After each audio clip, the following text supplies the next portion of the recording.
दोस्तों, आज की कहानी में आपको बहुत ज्यादा मजा आने वाला है।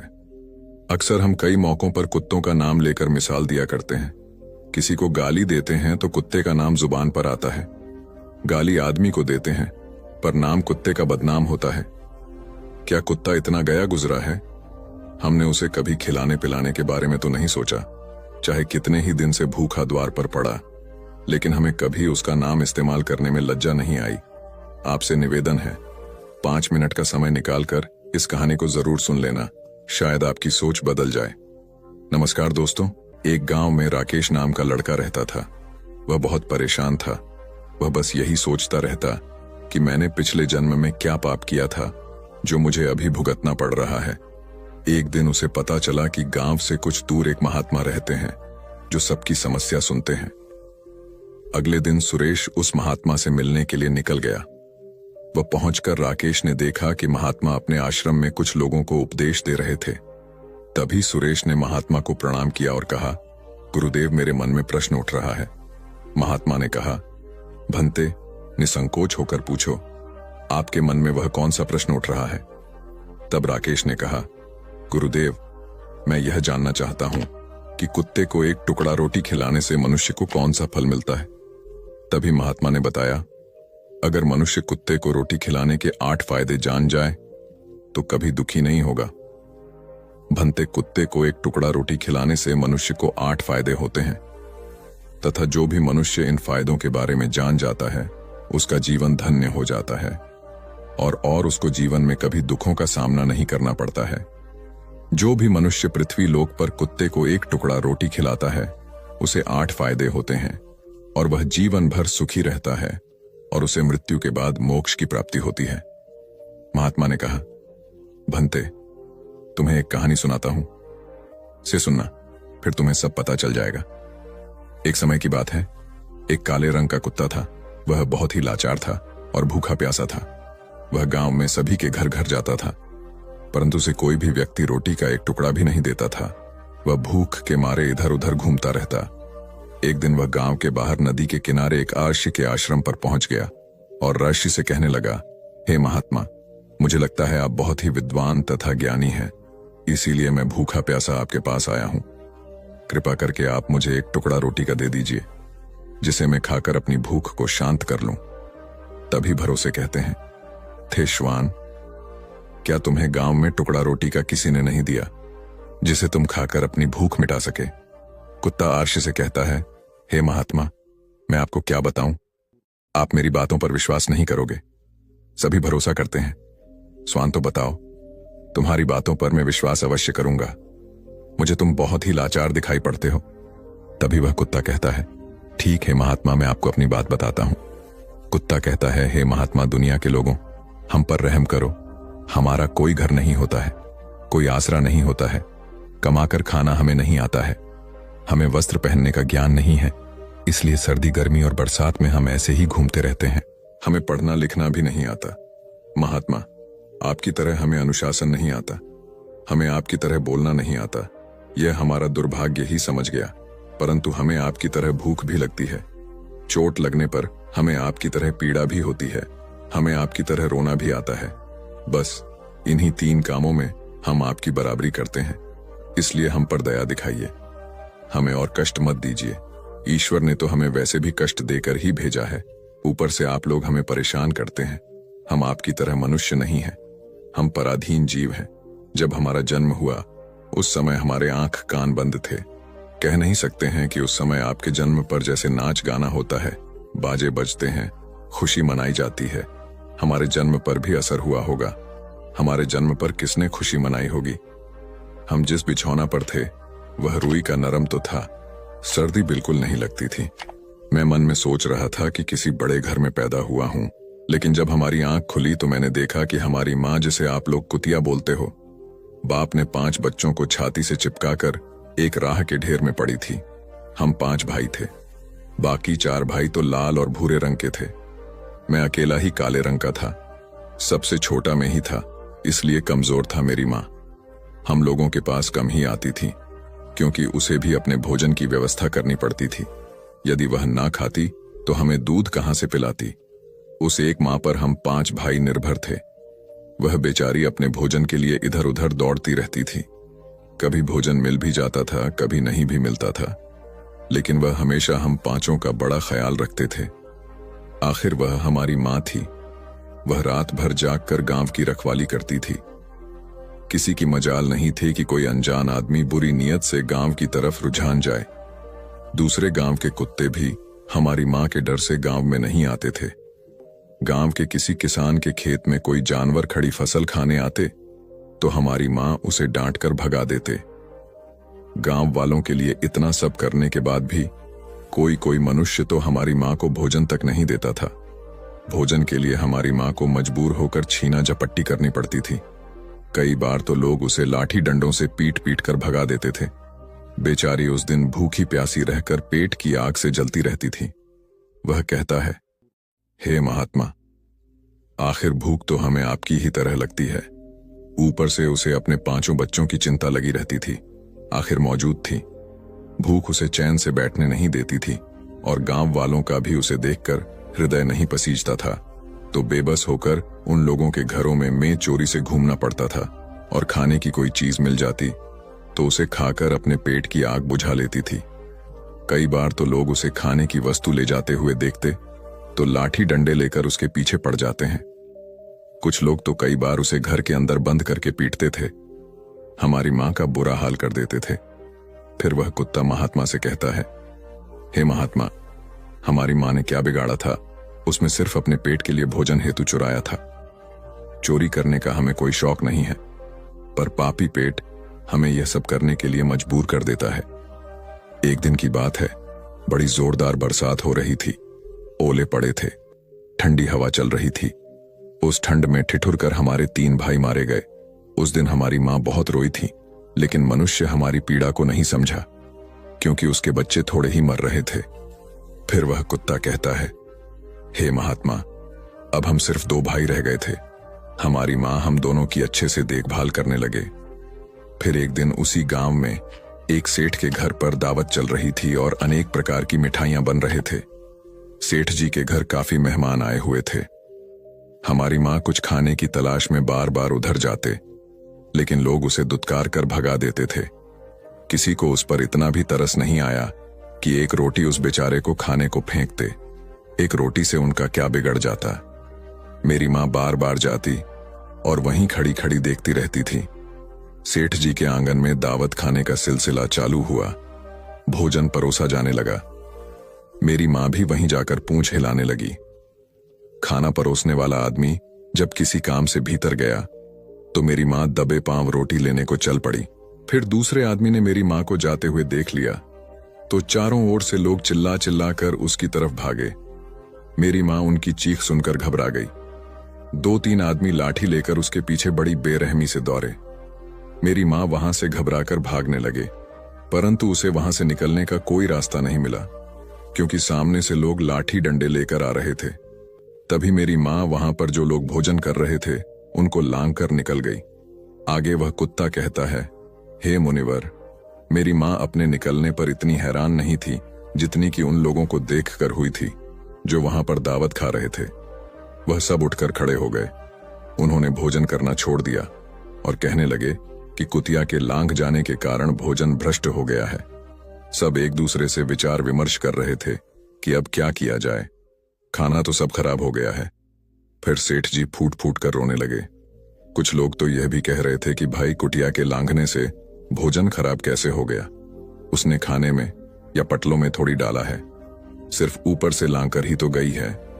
और कहने लगे, शहरों में तो लोग कुत्ते को पालकर घर के अंदर सुलाते भी हैं और खिलाते भी हैं, तो इसमें कोई बुरी बात नहीं है।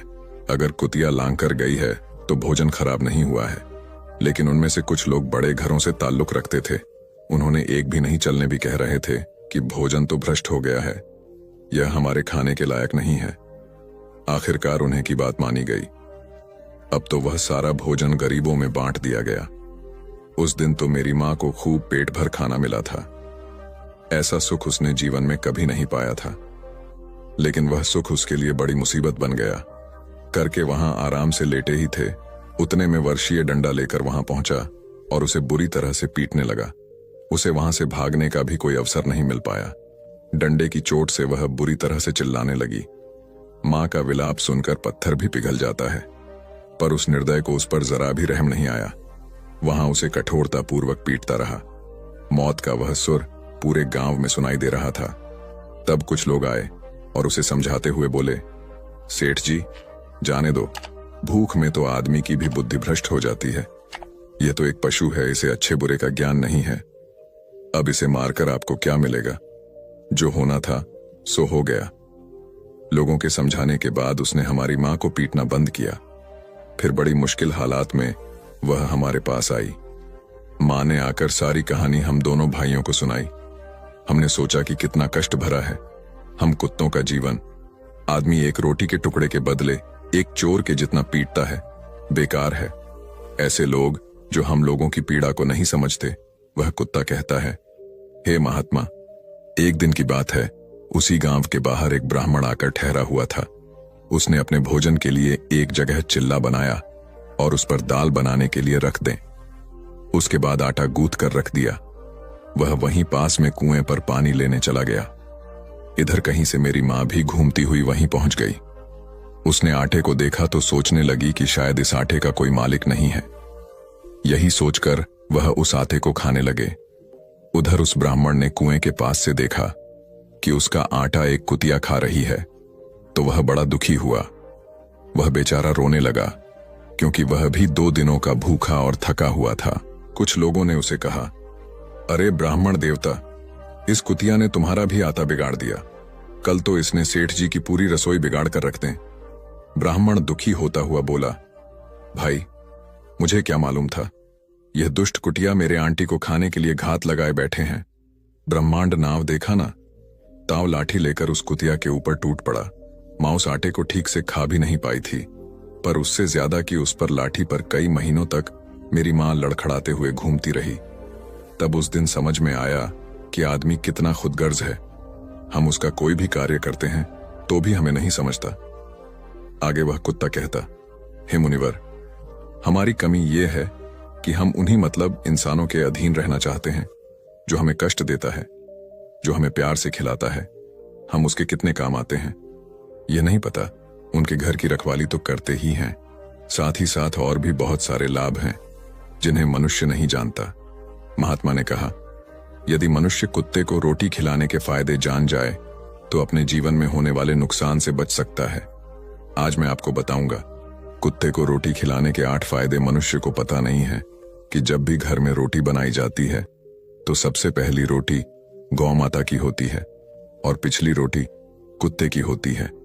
महात्मा ने कहा, ऐसा ही विधान भगवान ने बनाया था, लेकिन भगवान के बनाए उस विधान को भूलकर मनुष्य अगली और पिछली रोटी स्वयं भी खा जाता है। इसका दुष्प्रभाव उसके जीवन पर पड़ता है। कुत्ता वह प्राणी है जिसको रोटी खिलाने से मनुष्य के जीवन में पड़ने वाले ग्रहों के दोष भी दूर हो जाते हैं। महात्मा ने कहा, कुत्ते को रोटी खिलाने का पहला फायदा, कुत्ते को रोटी खिलाने से शनि का नकारात्मक प्रभाव कम हो जाता है। शनि ग्रह जब अपनी दृष्टि डालता है तो हर मनुष्य बर्बाद हो जाता है। जिस व्यक्ति पर उनकी महादशा का आरंभ हो जाता है तो बने बनाए काम अपने आप बिगड़ने लगते हैं और वह मनुष्य आर्थिक तंगी का शिकार हो जाता है। उस स्थिति में व्यक्ति यदि कुत्ते को रोटी खिलाता है तो उस पर शनि का दुष्प्रभाव बहुत ही कम हो जाता है। कुत्ते को रोटी खिलाने का दूसरा फायदा, कुत्ते को रोटी खिलाने से भाग्य आपके पक्ष में हो जाता है। आपके घर के अंदर नकारात्मक शक्ति नष्ट हो जाती है। कुत्ते को रोटी खिलाने का तीसरा फायदा, कुत्ते को रोटी खिलाने से माता लक्ष्मी प्रसन्न हो जाती है और आपके घर में धन दौलत की कभी कमी नहीं रहती है। कुत्ते को रोटी खिलाने का चौथा फायदा, कुत्ते को रोटी खिलाने से आपके ऊपर कर्ज नहीं चढ़ता और जो पहले से आप कर्जदार हैं उससे भी मुक्ति मिल जाती है। कुत्ते को रोटी खिलाने का पांचवा फायदा, कुत्ते को सुबह शाम भोजन देने से आपका व्यापार बहुत अच्छे से चलता है। कुत्ते को रोटी खिलाने का छठा फायदा, कुत्ते को रोटी देने से आपकी आयु में वृद्धि होती है और अटका हुआ धन वापस मिल जाता है। कुत्ते को रोटी खिलाने का सातवां फायदा, कुत्ते को रोटी देने से हमेशा आपका स्वास्थ्य अच्छा बना रहता है और मानसिक रूप से आप मजबूत रहते हैं। आपका मन हमेशा ऊर्जावान रहता है। अच्छे विचार आपके मन के अंदर आते हैं। कुत्ते को रोटी खिलाने का 8वां फायदा। कुत्ते को रोटी खिलाने से भगवान प्रसन्न रहते हैं, क्योंकि भगवान को समस्त जीवों की चिंता रहती है, और जो समस्त जीवों पर दया दिखाता है, भगवान भी उस मनुष्य से हमेशा प्रसन्न रहते हैं। भगवान की कृपा सदैव उस परिवार पर बनी रहती है। आपने अपने बूढ़े बड़ों से सुना होगा, कहते हैं कि जब कुत्ता रोता है तो अवगुण होता है, कोई संकट आता है, किसी की मृत्यु होती है, इसलिए कुत्ते को कभी रुलाना नहीं चाहिए।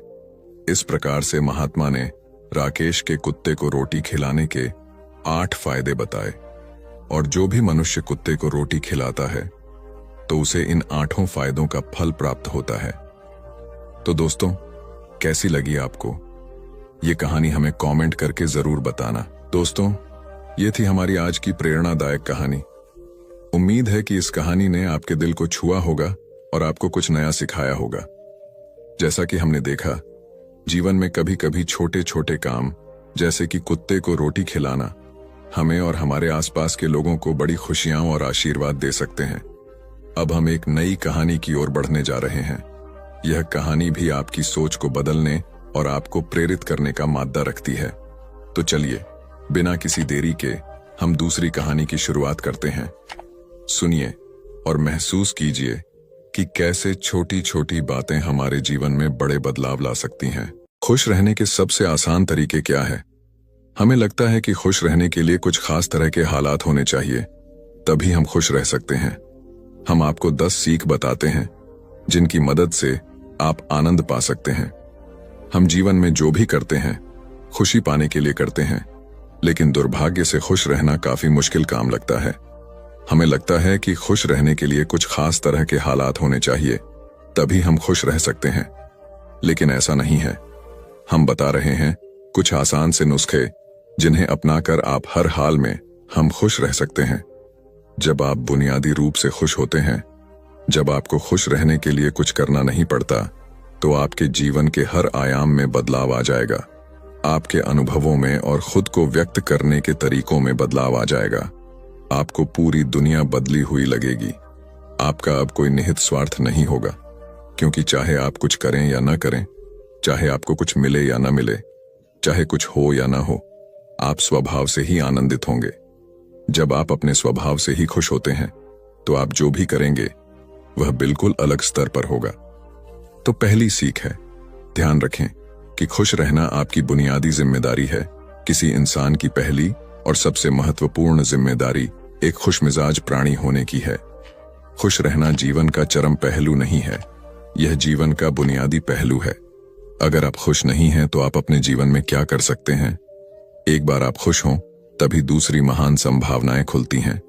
चाहे आप जो भी करें, आप अपने अंदरूनी गुणों को ही विस्तार देते हैं और जगाते हैं। चाहे आप इस बात को पसंद करें या नहीं, हकीकत यही है।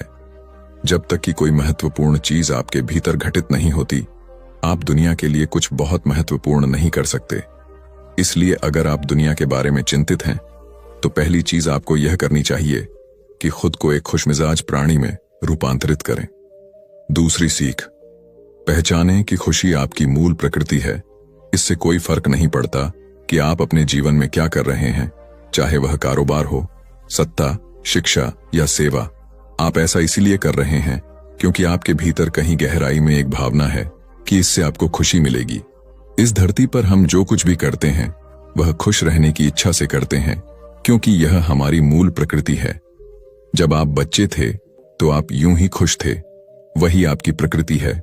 खुशी का स्रोत आपके भीतर है। आप उसे हमेशा के लिए एक जीवंत अनुभव बना सकते हैं। तीसरी सीख, चीजों का महत्व पहचानें। आज सुबह क्या आपने देखा कि सूर्य बहुत अद्भुत तरीके से उगा? फूल खिले, कोई सितारा नीचे नहीं गिरा, तारामंडल बहुत अच्छी तरह काम कर रहे हैं, सब कुछ व्यवस्थित है। आज समूचा ब्रह्मांड बहुत बढ़िया तरीके से काम कर रहा है, मगर आपके दिमाग में आया किसी विचार का एक कीड़ा आपको यह मानने पर मजबूर कर देता है कि आज बुरा दिन है। कष्ट मुख्य रूप से इसलिए होता है क्योंकि ज्यादातर इंसान इस जीवन के प्रति सही नजरिया खो बैठे हैं। उनकी मनोवैज्ञानिक प्रक्रिया अस्तित्व की प्रक्रिया से कहीं बड़ी हो गई है, या सीधे सीधे कहें तो आपने अपनी रचना को सृष्टा की सृष्टि से कहीं अधिक महत्वपूर्ण बना दिया है। यह सारी पीड़ा का बुनियादी स्रोत है। हम इस बात की पूरी समझ खो बैठे हैं कि यहां जीवित रहने के क्या मायने हैं। आपके दिमाग में आया कोई विचार या आपके मन की कोई भावना फिलहाल आपके अनुभव की प्रकृति को तय करती है, और यह भी हो सकता है कि आपके विचार और भावना का आपके जीवन की सीमित हकीकत से कोई लेना देना न हो। पूरी सृष्टि बहुत बढ़िया तरीके से घटित हो रही है, मगर सिर्फ एक विचार या भावना सब कुछ नष्ट कर सकती है। चौथी सीख है, अपने मन या दिमाग को उसके असली रूप में देखें। जिसे आप मेरा मन कहते हैं, वह असल में आपका नहीं है। आपका अपना कोई मन नहीं है। कृपया इस पर ध्यान दें। जिसे आप मेरा मन कहते हैं, वह बस समाज का कूड़ेदान है। कोई भी और हर कोई जो आपके पास से गुजरता है, वह आपके दिमाग में कुछ न कुछ डाल जाता है। आप वाकई यह चुन नहीं सकते कि किससे आपको चीजें ग्रहण करनी है और किससे नहीं करनी। अगर आप कहते हैं मुझे यह व्यक्ति पसंद नहीं है, तो आप किसी भी और से ज्यादा उस इंसान से ग्रहण करेंगे। आपके पास कोई चारा नहीं है। अगर आपको इस बात की जानकारी हो कि उसे ठीक करके कैसे इस्तेमाल करना है, तो यह कूड़ेदान उपयोगी हो सकता है। असर और जानकारी का यह ढेर जो आपने जमा किया है, वह सिर्फ दुनिया में जीवित रहने के लिए उपयोगी है। आप कौन हैं, इससे उसका कोई संबंध नहीं है। पांचवी सीख, मन से अपने बुनियादी अस्तित्व की ओर बढ़ें। जब हम किसी आध्यात्मिक प्रक्रिया की बात करते हैं, तो हम मन से अपने बुनियादी अस्तित्व की ओर जाने की बात करते हैं। जीवन का संबंध इस सृष्टि से है जो यहां मौजूद है।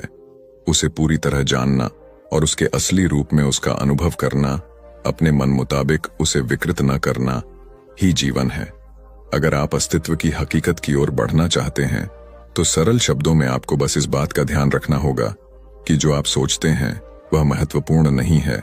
जो आप महसूस करते हैं वह महत्वपूर्ण नहीं है। आप जो सोचते हैं उसका हकीकत से कोई लेना देना नहीं है। उसका जीवन के लिए कोई बड़ा महत्व नहीं है। मन बस उन फालतू चीजों में उलझा रहता है जो आपने कहीं और से इकट्ठा किया है। अगर आपको वह महत्वपूर्ण लगता है, तो आप कभी उसके परे नहीं देख पाएंगे। आपका ध्यान स्वाभाविक रूप से उस दिशा में जाता है जिसे आप महत्वपूर्ण मानते हैं। अगर आपके विचार और आपकी भावनाएं आपके लिए अहम हैं, तो स्वाभाविक रूप से आपका सारा ध्यान वहीं होगा। मगर यह सिर्फ एक मनोवैज्ञानिक हकीकत है। इसका अस्तित्व में मौजूद चीजों से कोई लेना देना नहीं है। कष्ट हम पर बरसाया नहीं जाता, उसे पैदा किया जाता है, और उसे बनाने वाला कारखाना आपके मन में है। अब इस कारखाने को बंद करने का समय है। छठी सीख, सब कुछ पाने की कोशिश न करें, अभिव्यक्त करना शुरू करें। आज हम इतने जोर शोर से खुशी की तलाश कर रहे हैं कि धरती का जीवन ही खतरे में पड़ गया है। खुशी की तलाश में न रहें। दुनिया में अपनी खुशी को अभिव्यक्त करना जानें। अगर आप मुड़कर अपने जीवन को देखें, तो आपके जीवन के सबसे खूबसूरत पल वे थे जब आप अपनी खुशी को अभिव्यक्त कर रहे थे, न कि जब आप उसकी तलाश कर रहे थे। जो आप बचाते हैं वह कभी आपका गुण नहीं होगा। जो आप फैलाते हैं, जो आप बिखेरते हैं, वह आपका गुण होगा। अगर आप अपनी खुशी को बचा बचा कर रखेंगे, तो जीवन के अंत में कोई ऐसा नहीं कहेगा उसने अपने अंदर खुशी का एक एक अंश बचा कर रखा, वह बहुत खुशी के साथ मरा। वे कहेंगे यह भयानक प्राणी अपनी जिंदगी में कभी मुस्कुराया तक नहीं।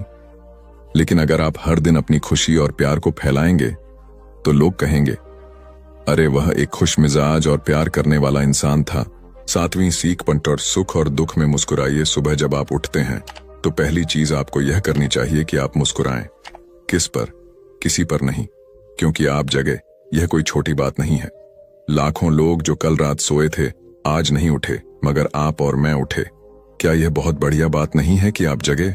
इसलिए अपने जगने पर मुस्कुराइए। इसके बाद आसपास देखिए, और अगर कोई है तो उन्हें देखकर मुस्कुराइए। बहुत सारे लोगों के साथ ऐसा हुआ कि उनका कोई प्रियजन आज सुबह नहीं जगा। आपको जो भी लोग प्यारे हैं वे जगे। वाह, ये तो बहुत अच्छा दिन है ना?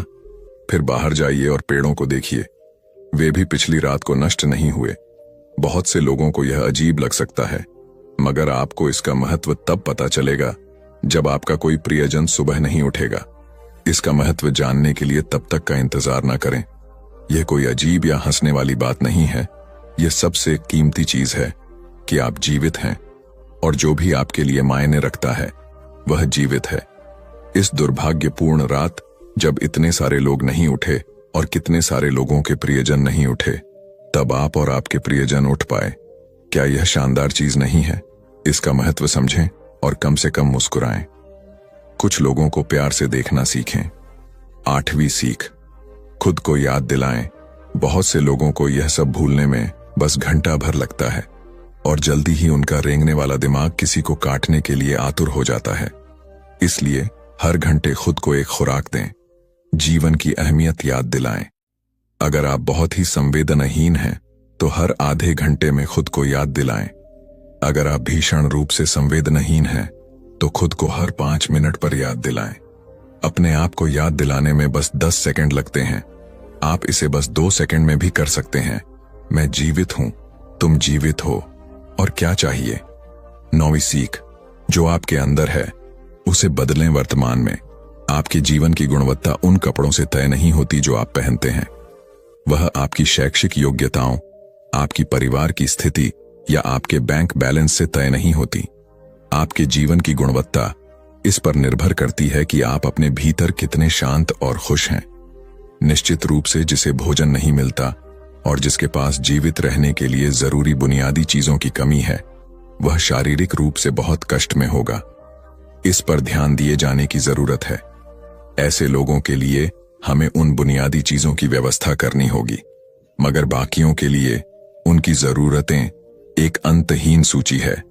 आपको लगता है कि कार चला रहा आदमी सड़क पर पैदल चल रहे आदमी से ज्यादा खुश है? नहीं, आपके पास क्या है उससे यह तय नहीं होता। यह इस पर निर्भर करता है कि वे उस समय कैसा महसूस कर रहे। 10वीं और आखिरी सीख, अपने आप को दूसरों से तुलना करना छोड़ दें। ज्यादातर लोग इसलिए दुखी नहीं होते क्योंकि उनके पास किसी चीज की कमी होती है। वे दुखी इसलिए होते हैं क्योंकि वे खुद की तुलना किसी और से करते हैं। आप एक मोटर बाइक चला रहे हैं, आप किसी को मर्सिडीज चलाते देखते हैं और खुद को दुखी कर लेते हैं। साइकिल पर चलने वाला कोई व्यक्ति आपको मोटर बाइक पर देखता है और यह उसके लिए लिमोसीन है। पैदल चलता कोई व्यक्ति साइकिल को देखकर सोचता है, अरे वाह, अगर मेरे पास सिर्फ यह साइकिल होती तो मैं अपनी जिंदगी में क्या क्या कर लेता। यह एक बेवकूफाना खेल है जो चलता रहता है। जो लोग खुश रहने के लिए बाहरी हालात पर निर्भर रहते हैं, वे कभी अपनी जिंदगी में सच्ची खुशी नहीं महसूस कर पाएंगे। निश्चित रूप से अब समय है कि हम अपने अंदर झांकें और देखें कि हम किस तरह खुशहाली में रह सकते हैं। जीवन के अपने अनुभव से आप साफ साफ देख सकते हैं कि सच्ची खुशी आपको तभी मिलती है जब आपके अंतर्मन में बदलाव आता है। जब आप खुश होने के लिए बाहरी स्थितियों पर निर्भर होते हैं तो आपको समझना चाहिए कि बाहरी हालात कभी भी 100% आपके अनुकूल नहीं होते। जब यह हकीकत है तो कम से कम इस एक इंसान यानी कि आप को उस तरह रहना चाहिए जैसे आप रहना चाहते हैं। अगर आप अपने अंदर उस तरह होते हैं जिस रूप में आप खुद को रखना चाहते हैं तो आप कुदरती तौर पर खुश होंगे। यह कोई ऐसी चीज नहीं है जिसे आपको खोजना पड़े। अगर आप अपनी मूल प्रकृति में वापस चले जाते हैं तो आप सिर्फ खुश ही रहेंगे। हमारी दूसरी कहानी है अपने मन पर नियंत्रण कैसे करें। आज हम आपको मन पर नियंत्रण करने के 10 उपाय बताएंगे। अगर आप फॉलो करते हैं तो यकीनन आप अपने मन पर नियंत्रण कर पाएंगे। तो चलिए दोस्तों, हम आपको एक एक करके समझाते हैं। अपने मन को नियंत्रित करने के लिए 10 युक्तियां। हमारे मन में अक्सर दिन भर में इतने सारे विचार आते हैं कि यह महसूस करना मुश्किल हो जाता है कि हम उन पर पूरी तरह से नियंत्रण रख पा रहे हैं। कभी कभी ऐसा लगता है कि वे आपके दिमाग पर हावी हो गए हैं। आप एक ऐसे दिन के बाद बिस्तर पर लेट रहे हैं जो कभी खत्म होता नहीं दिख रहा था। आपका शरीर थका हुआ है और आपके तकिए आपको बुला रहे हैं, लेकिन जैसे ही आप बिस्तर पर लेटते हैं आपका दिमाग पागल हो जाता है। ये विचार अचानक से आपके दिमाग में आते हैं और आपको नहीं पता कि इनके बारे में क्या करना है। अचानक आप तनाव में आ जाते हैं और आपको लगता है कि आप कभी सो नहीं पाएंगे। तब आपको पता चलेगा कि आपको अपने मन को नियंत्रित करना सीखना होगा। आप सीख सकते हैं कि उन अवांछित नकारात्मक विचारों को अधिक सकारात्मक सोच के लिए कैसे बदला जाए। यह आपकी उंगलियों के इशारे से नहीं होगा, लेकिन निरंतर प्रयास से आप अपने विचारों को अधिक उत्पादक, सकारात्मक चीजों पर केंद्रित करने में सक्षम होंगे। आइए जानें कि अपने विचारों को नियंत्रित करना क्यों महत्वपूर्ण है और हमारे विचार हमारे शरीर के बाकी हिस्सों से किस प्रकार जुड़े हुए हैं। अवांछित विचार क्या हैं? हम जानते हैं कि सकारात्मक सोच और आशावाद वास्तव में हमारे स्वास्थ्य और शारीरिक कल्याण में सुधार कर सकते हैं, लेकिन अवांछित विचार हमें नकारात्मक भावनाओं से भर सकते हैं और हमें पराजित महसूस करा सकते हैं। वे हमें अतीत में उलझाकर या भविष्य के बारे में चिंतित महसूस कराकर वर्तमान क्षण से दूर ले जाते हैं। अवांछित विचारों के साथ हम नकारात्मक आत्मचर्चा से जूझ सकते हैं, क्योंकि हम कम आत्मविश्वास महसूस करते हैं, अधिक आत्मसंदेह करते हैं और हमारा आत्मसम्मान कम होता है। कभी कभी ये नकारात्मक विचार स्वतः स्फूर्त लग सकते हैं। शायद किसी बात ने आपको किसी ऐसे दोस्त की याद दिला दी हो जिसे आपने खो दिया हो या कोई अवसर चूक गया हो। उस समय आपके अवांछित विचार आपके काम को नुकसान पहुंचा सकते हैं या आपको कुछ नया करने से रोक सकते हैं। और अगर आप अपने मानसिक स्वास्थ्य से जूझ रहे हैं तो यह और भी बुरा हो सकता है। शोध से पता चला है कि अवसाद अधिक नकारात्मक विचार पैदा करता है, जिससे आपके अपने मन को नियंत्रित करना कठिन हो जाता है। अगर हम अपने विचारों पर नियंत्रण पाने के लिए प्रयास नहीं करते हैं, तो हमारे अवांछित विचार हमारे समग्र स्वास्थ्य पर नकारात्मक प्रभाव डाल सकते हैं। अगर आपको लगता है कि अवांछित विचारों से जूझने वाले आप अकेले नहीं हैं, तो आप अकेले नहीं हैं। बेटर अप में हमारे कोच स्वस्थ स्वास्थ्य के निर्माण की दिशा में काम करते समय सहायता और मार्गदर्शन प्रदान करते हैं। अवांछित विचारों से दूर अपने मन पर नियंत्रण पाना सीखना आसान नहीं है। इसके लिए कड़ी मेहनत और भरपूर ध्यान की आवश्यकता होती है। कुछ दिनों में आपके अवांछित विचार आप पर भारी पड़ सकते हैं, लेकिन महत्वपूर्ण बात यह है कि आप इस विचार से बचें। क्या आप अपने मन को नियंत्रित कर सकते हैं? क्योंकि आप निश्चित रूप से कर सकते हैं। माइंडफुलनेस, मेडिटेशन और श्वास व्यायाम का अभ्यास करें। अपने आत्मसंवाद में अपमान के स्थान पर सकारात्मक कथनों को शामिल करें। अपने दिमाग को शांत करने के लिए दिन में कुछ समय रुकें। नकारात्मक विचारों को जन्म देने वाली चीजों से बचें, जैसे सोशल मीडिया पर स्क्रॉल करना। यदि आप भ्रमित हैं या अनिश्चित हैं कि कैसे सोचें, तो अपने अवांछित विचारों जैसे चिंतन या बुरे रवैये का कारण बनने वाले पैटर्न की पहचान करने के लिए बेहतर आत्म जागरूकता विकसित करें। अपने भीतर के आलोचक को चुनौती देने और परिस्थितियों के प्रति अपने दृष्टिकोण को बदलकर अधिक सकारात्मक बनने का प्रयास करें। सुनिश्चित करें कि आप व्यायाम करने के बाद या तनावपूर्ण दिन में अपने दिमाग को ठीक से आराम दें। अपने विचारों को डायरी में लिखें और उन्हें बाहर निकालें तथा अपनी भावनाओं को व्यक्त करें।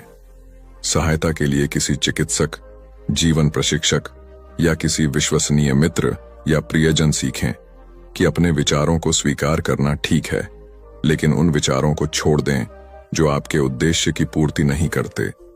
नकारात्मक, निराशावादी लोगों की बातें सुनना बंद करें और उनकी सलाह पर ध्यान न दें। जब आप अवांछित विचारों से अभिभूत हो जाएं, तो सकारात्मक कल्पना का अभ्यास करें। अपना ध्यान भटकाएं, चाहे वह किसी दोस्त को कॉल करना हो, कोई शो देखना हो या टहलने जाना हो।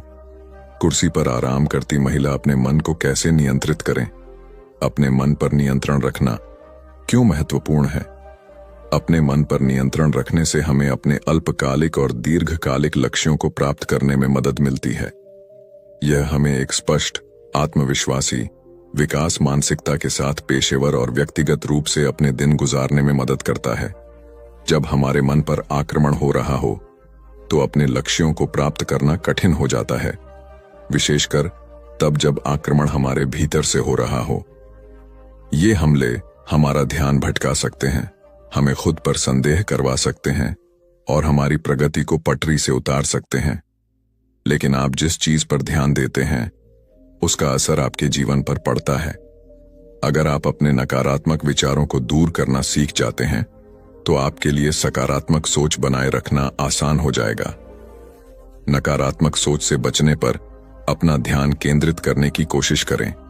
अधिक केंद्रित मानसिकता के साथ, जो अवांछित विचारों से दबी हुई नहीं है, हम वह हासिल कर सकते हैं जिसे हम हासिल करना चाहते हैं।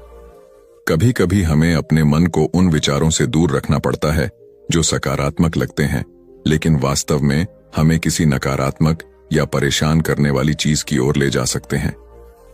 अपने परिवेश के बारे में यथार्थवादी होना और स्वस्थ आशावादी होना महत्वपूर्ण है। बहुत ज्यादा सकारात्मक होना इस हद तक कि यह विषाक्त हो जाए, हमारे दिमाग के लिए भी अच्छा नहीं है। इसे पहचानना और नियंत्रित करना उतना ही महत्वपूर्ण है जितना कि अपने अवांछित विचारों को प्रबंधित करना। अपने मन को नियंत्रित करने के क्या लाभ हैं? अपने विचारों पर नियंत्रण रखने से आपको कई अलग अलग लाभ मिलते हैं जो आपके जीवन के हर पहलू को प्रभावित करते हैं। हमारा मानव मस्तिष्क पेशेवर और व्यक्तिगत दोनों तरह से कड़ी मेहनत करता है, इसलिए अपने मन को नियंत्रित करने के लाभ बहुत दूर तक फैले हुए हैं। अपनी भावनाओं को स्वस्थ तरीके से नियंत्रित करने में सक्षम होने से हमें अपने कार्यों को नियंत्रित करने में मदद मिलती है। हम हर दिन कई तरह की भावनाओं को महसूस करते हैं और उन्हें व्यक्त करना महत्वपूर्ण है, लेकिन नियंत्रण छोड़ना सीखना भी महत्वपूर्ण है, और यह हमें उन विचलित करने वाले या अवांछित विचारों से छुटकारा पाने में मदद करेगा। अपने मन को नियंत्रित करने से आपको 8 लाभ मिल सकते हैं। आप अपने रिश्तों में सीमाएं तय करना जानते हैं, क्योंकि आप जानते हैं कि आपको क्या चाहिए और क्या चाहिए। आपके विचार अधिक उद्देश्यपूर्ण और सार्थक हैं। आप जीवन में अधिक स्वस्थ और खुशहाल जीवन विकसित कर सकते हैं। आप अपने सामने आने वाली किसी भी चुनौती पर रचनात्मक, प्रभावी तरीके से विजय प्राप्त कर सकते हैं। निर्णय लेने के मामले में आपके पास अधिक अंतर्दृष्टि है। आप में आत्म जागरूकता की भावना अधिक होती है। आप रात को बेहतर नींद लेते हैं क्योंकि आपका मन शांत रहता है। आप अपने विचारों के प्रति सजग हैं, चाहे वे सकारात्मक हों या नकारात्मक। हम कई स्थितियों में सावधान और नियंत्रण में रहने का अनुभव कर सकते हैं। काम पर समय प्रबंधन की अच्छी समझ होना ऐसा सिर्फ इसलिए नहीं होता कि हम अपने कैलेंडर का सही इस्तेमाल करते हैं। ऐसा इसलिए होता है क्योंकि हम अपने ऊर्जा स्तर, विचारों और कार्यों के प्रति, भावनाओं के प्रति सजग रहते हैं। इस नियंत्रण को छोड़ देने से हमें काम पर बर्नआउट के तनाव से उबरने में भी मदद मिलती है। हम सब कुछ नहीं कर सकते, चाहे हम कितनी भी कोशिश कर लें। अगर हम चिंता या उच्च तनाव के स्तर पर हैं, तो माइंडफुलनेस तब मददगार हो सकती है जब हम अपने मन को नियंत्रित करना सीख लें। माइंडफुल प्रैक्टिस हमें अपने तनाव को प्रबंधित करने और उसे कम करने में मदद करती है। शोध में यह भी पाया गया है कि माइंडफुलनेस मेडिटेशन और गहरी सांस लेने से लोगों को चिंता पर काबू पाने में मदद मिलती है। अपने मन पर ध्यान केंद्रित करने से हम अपने कार्यों और व्यवहार के साथ अधिक जानबूझकर हो सकते हैं। मन, शरीर और भावनाओं के बीच संबंध।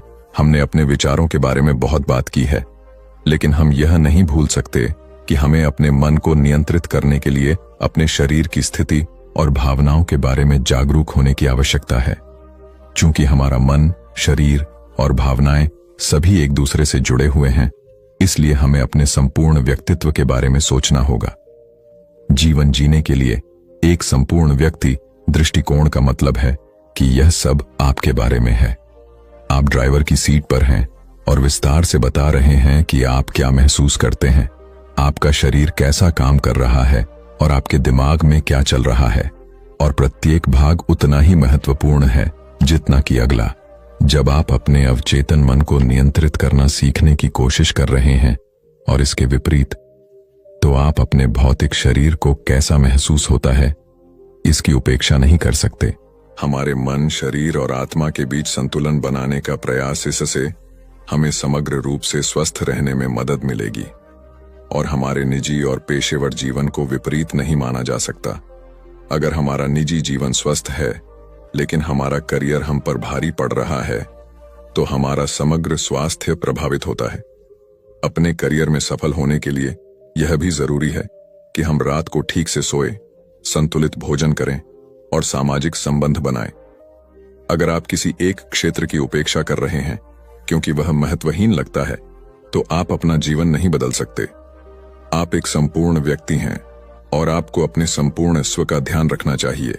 याद रखें, आप अपने मन के मालिक हैं, जैसा कि संपूर्ण व्यक्ति दृष्टिकोण बताता है। अपने आप को यह याद दिलाना महत्वपूर्ण है कि आप नियंत्रण में हैं। कोई और आपको यह नहीं बता सकता कि आपको क्या सोचना चाहिए या क्या नहीं। इसलिए यह आप पर निर्भर है कि आप क्या काम करते हैं। कभी कभी अपने अवांछित विचारों को चुनौती देना और उन्हें दूर करने के लिए आवश्यक कड़ी मेहनत करना कठिन हो सकता है, लेकिन बहादुर बनकर और अब भी नकारात्मक विचारों से निपटना भविष्य में स्वस्थ, अधिक सकारात्मक सोच के लिए जगह बनाएगा। आप तय करते हैं कि आपके मन में कौन से विचार आते हैं और आप उनसे कैसे बातचीत करते हैं। भविष्य में अपने आप से पूछें, क्या आप अपने मन को खुद पर नियंत्रण करने देंगे या आप अपने मन को नियंत्रित करना सीखने की दिशा में काम करेंगे। हर किसी को यह महसूस करने का हक है कि उनका दिमाग उनका अपना है। यह आपको आवश्यक सहायता प्रदान कर सकता है ताकि आप अपने अवांछित विचारों से छुटकारा पा सकें और उन्हें ऐसे विचारों से प्रतिस्थापित कर सकें जो आपकी भलाई में मदद करते हैं। तो चलिए अब चलते हैं अपनी तीसरी और आखिरी कहानी की तरफ। ये स्टोरी हम आपको एक कहानी के माध्यम से साझाएंगे, तो चलिए शुरू करते हैं। एक राजा ने अपने पुरुषार्थ से राज्य को समृद्ध बना दिया था। राज्य में रण बड़ी सुखी थी क्योंकि वह प्रत्येक वर्ग के हितों को ध्यान में रखकर काम करता था। जब राजा वृद्ध हुआ तो उसे योग्य उत्तराधिकारी को चिंता सताने लगी, क्योंकि उसे लगता कि योग्य उत्तराधिकारी के बिना सुव्यवस्था अव्यवस्था में बदल जाएगी और प्रजा की परेशानी बढ़ जाएगी। हालांकि राजा का एक बेटा था, किंतु वह अत्यधिक आलसी और कर्महीन था। वह स्वयं को मालिक समझता और शेष सभी को अपना गुलाम। यह अहंकार उसके आचरण में सदैव झलकता था। राजा उसे सुधारने के उद्देश्य से बुद्ध के आश्रम में छोड़ आया। बुद्ध ने अगले ही दिन राजकुमार को आदेश दिया, वत्स, यहां से 5 कोस पर एक जंगल है। तुम वहां जाकर फूलों के कुछ पौधे ले आओ और उन्हें आश्रम के अहाते में लगा दो। यह सुनते ही राजकुमार को बड़ा क्रोध आया, क्योंकि उसने तो आदेश देना ही सीखा था। चूंकि उसके पिता ने बुद्ध को बात मानने को कहा था, इसलिए वह मन मारकर जंगल गया और फूलों के पौधे लाकर आश्रम में लगा दिए। राजकुमार ने उन्हें सींचा और जानवरों से बचाने के लिए उनकी रात दिन रखवाली की। कुछ महीनों में सारा आश्रम भांति भांति के सुंदर फूलों से खिल उठा। राजकुमार अपनी मेहनत का ऐसा फल देखकर बहुत प्रसन्न हुआ। बुद्ध ने उसे शाबाशी देते हुए समझाया, वत्स, याद रखो, जो सोता है उसका भाग्य भी सो जाता है और जो चलता है उसका भाग्य निरंतर उसके साथ चलता है। अब राजकुमार कर्मठ बन चुका था। राजा को अपना योग्य उत्तराधिकारी मिल गया था। कर्म सफलता की कुंजी है, अतः सदैव कर्मरत रहना चाहिए। एक दिन एक शिक्षित युवक बुद्ध के पास आया। उसने बुद्ध को प्रणाम कर अपनी जिज्ञासा रखी, गुरुजी, आप ईश्वर की बात करते हैं। क्या आपने ईश्वर के दर्शन किए हैं जो आप साधिकार इस विषय पर इतना कुछ कह पाते हैं? बुद्ध ने कुछ नहीं कहा और स्नेहपूर्वक उसके सिर पर हाथ फेर दिया। युवक ने समझा कि बुद्ध के पास मेरे प्रश्न का उत्तर नहीं है। फिर उन्होंने कहा, आओ हम कुछ देर यहाँ के बगीचे में घूमें। बगीचे में गुलाब और रजनीगंधा के सुगंधित फूल लगे थे। युवक बोला, गुरुजी, इन फूलों की सुगंध से सारा वातावरण महक रहा है। बुद्ध ने कहा, वत्स, तुम ठीक कहते हो, किंतु एक बात बताओ कि यह सुगंध तुम्हें दिखाई दे रही है? युवक बोला, जी नहीं, सुगंध तो अनुभव की जाती है। तब बुद्ध ने कहा, बस यही तुम्हारे प्रश्न का उत्तर है। तुम्हारे शरीर में जब कभी कहीं चोट लगती है तो दर्द होता है। क्या इस दर्द को तुम देख सकते हो? युवक बोला, नहीं, वह भी अनुभूत ही होता है। बुद्ध ने अंतिम रूप से युवक का समाधान करते हुए कहा, आत्मा और परमात्मा के साथ भी यही बात है। आत्मा को परमात्मा की अनुभूति के द्वारा उसका साक्षात्कार होता है, न कि स्थूल नेत्रों से। युवक अब पूर्णतः संतुष्ट था। बुद्ध का आभार मानते हुए वह चला गया। परमात्मा सदैव अनुभूति के स्तर पर ही घटता है और यह घटना तब होती है जब मन पूर्णतः निर्लिप्त तथा संभव को प्राप्त हो चुका हो। महात्मा बुद्ध नदी के किनारे एकांत में अपनी कुटिया में रहते थे। उन्होंने कुटिया के चारों ओर हरे भरे वृक्ष लगा रखे थे, जिन पर सुबह शाम पक्षियों का कलरव गूंजता रहता था। प्रकृति का यह मधुर सान्निध्य महात्मा बुद्ध को सदैव आनंदित रखता था। पक्षी और पेड़ पौधे तो मानो उनका परिवार ही बन गए थे। एक दिन महात्मा बुद्ध प्रातःकालीन उठे ही थे कि द्वार पर उन्हें एक सेठ जी खड़े नजर आए। उन्हें चिंताग्रस्त देख महात्मा बुद्ध ने उनसे समस्या जाननी चाहिए। सेठ जी बोले, महाराज, मेरे पास विशाल संपदा है, भरा पूरा परिवार है और मुझे कोई रोग भी नहीं है। फिर भी मुझे नींद नहीं आती, रात भर करवटें ही बदलता रहता हूं। महात्मा बुद्ध ने आत्मीयता से सेठ जी के सिर पर हाथ फेरकर कहा, सेठ, तुम्हारे पास सब कुछ भले ही हो, किंतु वह नहीं है जो नींद के लिए आवश्यक है। सेठ ने पूछा, वह क्या है महाराज? महात्मा बोले, तुम चारों ओर चिंताओं से घिरे हो, धन संपत्ति की चिंता, व्यापार व्यवसाय की चिंता, परिवार की चिंता। स्मरण रखो कि चिंता चयन में शत्रुता है। सेठ ने इससे बचने का उपाय पूछा तो उन्होंने कहा, तुम प्रकृति से शिक्षा ग्रहण करो। पेड़ पौधे, फूल, पानी और प्रकाश के रूप में उसकी अनंत संपदा चारों ओर बिखरी हुई है, किंतु वह चिंता मुक्त है। अपनी इस दौलत को पूरी दुनिया पर दोनों हाथों से सत्य लुटाती रहती है। तुम यदि उससे प्रेरणा लेकर अपना जीवन भी उसके अनुरूप बना लोगे तो तुम्हें न केवल नींद आएगी बल्कि अतीव शांति महसूस होगी। सेठ ने महात्मा बुद्ध की बात का मर्म समझा और लोक कल्याण की राह पर चल पड़ा। धन और ज्ञान देने से बढ़ते ही हैं, इसलिए इनके संग्रह के साथ साथ इनके दान की वृत्ति भी रखनी चाहिए। एक गरीब किसान गौतम बुद्ध का बहुत बड़ा भक्त था। एक दिन वह बुद्ध के पास आया और अपने गांव आने का आग्रह किया। बुद्ध उसके गांव पहुंचे तो सारा गांव उन्हें देखने व सुनने के लिए उमड़ पड़ा, किंतु वह किसान नहीं आया। हुआ यह कि उसी दिन किसान के बैलों की जोड़ी कहीं खो गई। किसान इस दुविधा में रहा कि बुद्ध का प्रवचन सुने या अपने बैलों को खोजे। काफी सोचने के बाद उसने अपने बैलों को खोजने का निर्णय किया। घंटों भटकने के बाद बैल मिले। थकाहारा किसान घर आया और भोजन कर सो गया। अगले दिन वह अति संकोच से क्षमा प्रार्थी बन बुद्ध के पास पहुंचा तो वे बड़े स्नेह से बोले, मेरी दृष्टि में यह किसान मेरा सच्चा अनुयायी है। इसने उपदेश से अधिक महत्व कर्म को दिया। यदि यह कल बैलों को न ढूंढते हुए उपदेश सुनता तो मेरी बातें इसकी समझ में नहीं आती, क्योंकि मन बैलों में अटका रहता। इसने कर्म को महत्व देकर प्रशंसनीय काम किया। सार यह है कि हम जहां जिस भूमिका में हों उसका ईमानदारी से निर्वाह करें। यही सच्ची आध्यात्मिकता है, क्योंकि प्रत्येक धर्म कर्म को ही सर्वोपरि महत्व देता है। गौतम बुद्ध को उनके अनुयायी यदि स्नेह से कहीं बुलाते तो वे अवश्य जाते।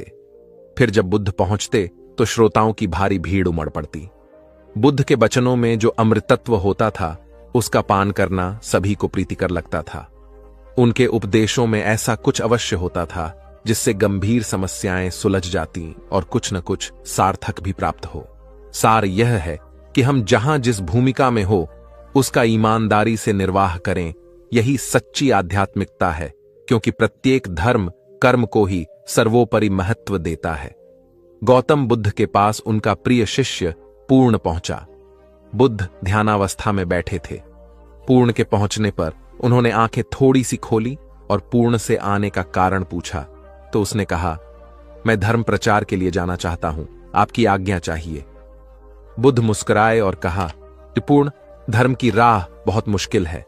तुम लोगों को अच्छी बातें बताने जाओगे और लोग तुम पर नाराज होंगे। हो सकता है कि अपशब्द भी कहे।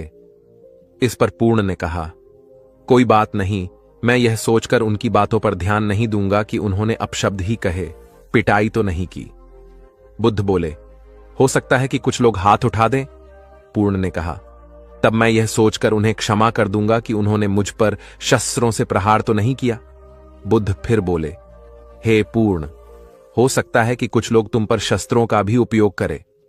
पूर्ण ने उत्तर दिया, तब मैं यह सोचकर उनके प्रति कोई प्रतिकार की भावना नहीं रखूंगा कि उन्होंने मुझे मारा, पर जान से तो नहीं मार डाला, मुझे जीवित छोड़ दिया। बुद्ध ने फिर कहा, और यदि तुम्हारे प्राण ही ले लिए तब? पूर्ण ने तत्क्षण सिर झुकाकर कहा, तब मैं उनका आभारी रहूंगा कि उन्होंने धर्म के मार्ग पर मेरे प्राणों का उत्सर्ग करने में मेरी सहायता की।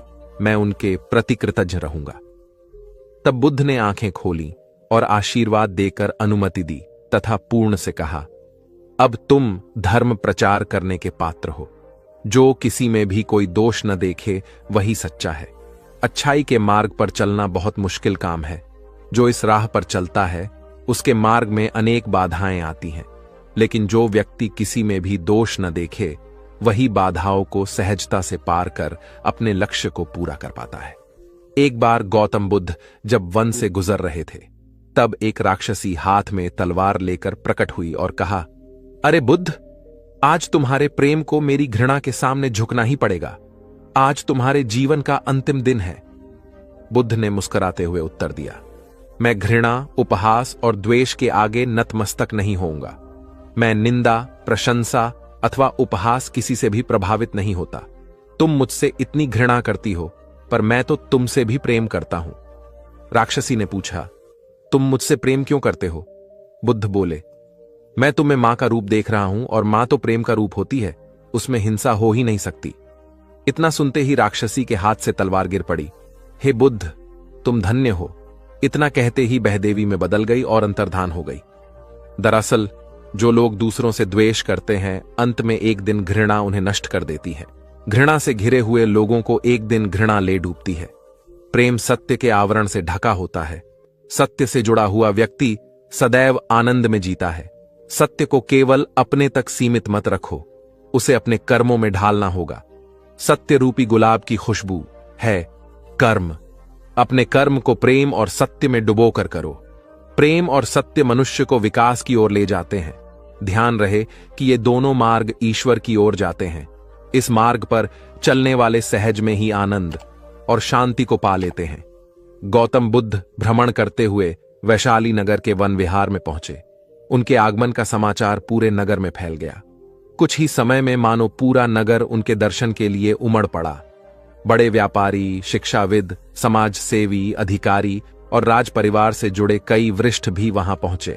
सभी की भावना थी कि तथागत बुद्ध अपने शिष्यों सहित उनके निवास पर पहुंचे एवं भोज का आमंत्रण स्वीकारें। बुद्ध सभी के निवेदन को सुन रहे थे और स्वभावगत मुस्कान के साथ आमंत्रण का आभार व्यक्त कर रहे थे। तभी वैशाली की यात गणिका आम्रपाली भी वहां पहुंची। वह बुद्ध की शिक्षा से प्रेरित होकर बहुत पहले ही अपनी गणिका वृत्ति त्याग चुकी थी। उसने भी बुद्ध को भोजन का आमंत्रण दिया। बुद्ध ने तत्काल उसे स्वीकार किया और अगले दिन भिक्षुओं सहित उसके घर आने की सहमति दे दी। बुद्ध के एक शिष्य को यह बात अच्छी नहीं लगी कि इतने सारे वरिष्ठों के निवेदन के बावजूद बुद्ध ने आम्रपाली का आमंत्रण स्वीकारा। शिष्य की दृष्टि में आम्रपाली गणिका होने से घृणित कर्म से जुड़ी रही थी। जब सभी लोग चले गए, तब शिष्य ने पूछा, भगवान, इतने लोगों ने आपको न्योता दिया, फिर आपने आम्रपाली का ही आमंत्रण क्यों स्वीकारा? बुद्ध ने कहा, माना वह गणिका थी, लेकिन पश्चाताप की अग्नि में तपकर वह निर्मल हो चुकी है। यदि कोई व्यक्ति इस निर्मलता को प्राप्त कर ले तो वह उनसे भी श्रेष्ठ हो जाता है, जो ऐसे किसी घृणित कर्म में लीन न रहे हों। ऐसे व्यक्ति का आमंत्रण स्वीकारने में संकोच नहीं होना चाहिए। कोई व्यक्ति जब तक बुरे कामों में संलग्न रहता है तब तक उससे दूरी रहे तो ठीक है, लेकिन जो बुरे कामों को छोड़ दे उसे स्वीकार करने में संकोच नहीं करना चाहिए। इससे उसकी अच्छाई की ओर बढ़ने की भावना को बल मिलता है। गौबुद्ध के जीवन की एक घटना है। उन्होंने नियम बना रखा था कि वे अपने संघ में स्त्रियों को स्थान नहीं देंगे। स्त्रियों के लिए भिक्षु होने की दीक्षा उन्होंने वर्जित कर रखी थी। एक समय गौतम बुद्ध एक गांव में ठहरे हुए थे। वहां महाप्रजापति गौतमी उनके पास पहुंची। उन्होंने बुद्ध से कहा, आप स्त्रियों को भी दीक्षा दें। किंतु बुद्ध ने अस्वीकार कर दिया। अनेक स्त्रियां इकट्ठी हुईं और उन्होंने विचार किया कि कैसे गौतम बुद्ध से स्वीकृति प्राप्त की जाए। स्त्रियों ने निर्णय लिया कि स्वयं सेविकाएं बनकर गौतम बुद्ध के समक्ष पहुंचा जाए। गौतमी ने अपने बाल काटे, भिक्षु के वस्त्र पहने और अनेक स्त्रियों के साथ बुद्ध के सामने पहुंच गई। उनकी यह मांग थी कि स्त्रियों को भी दीक्षा दी जाए। बुद्ध ने उनकी बात को स्वीकार नहीं किया। स्त्रियां निराश हुईं। जब बुद्ध के एक शिष्य आनंद ने स्त्रियों को देखा, उनके पांव सूजे हुए थे, उन पर धूल चढ़ी हुई थी, उनकी आंखों से आंसू बह रहे थे। उन्होंने पूछा, क्या बात है? स्त्रियों ने कहा, बुद्ध उनके धर्म और नियम के अनुसार हमें भिक्षु होने की दीक्षा नहीं दे रहे हैं। जब आनंद ने व्यक्तिगत रूप से बुद्ध से निवेदन किया, बुद्ध को उन्होंने याद दिलाया, इस समय यह सामाजिक मान्यता है कि स्त्रियां मोक्ष की अधिकारी नहीं हैं, पुरुषों के मुकाबले निम्न हैं।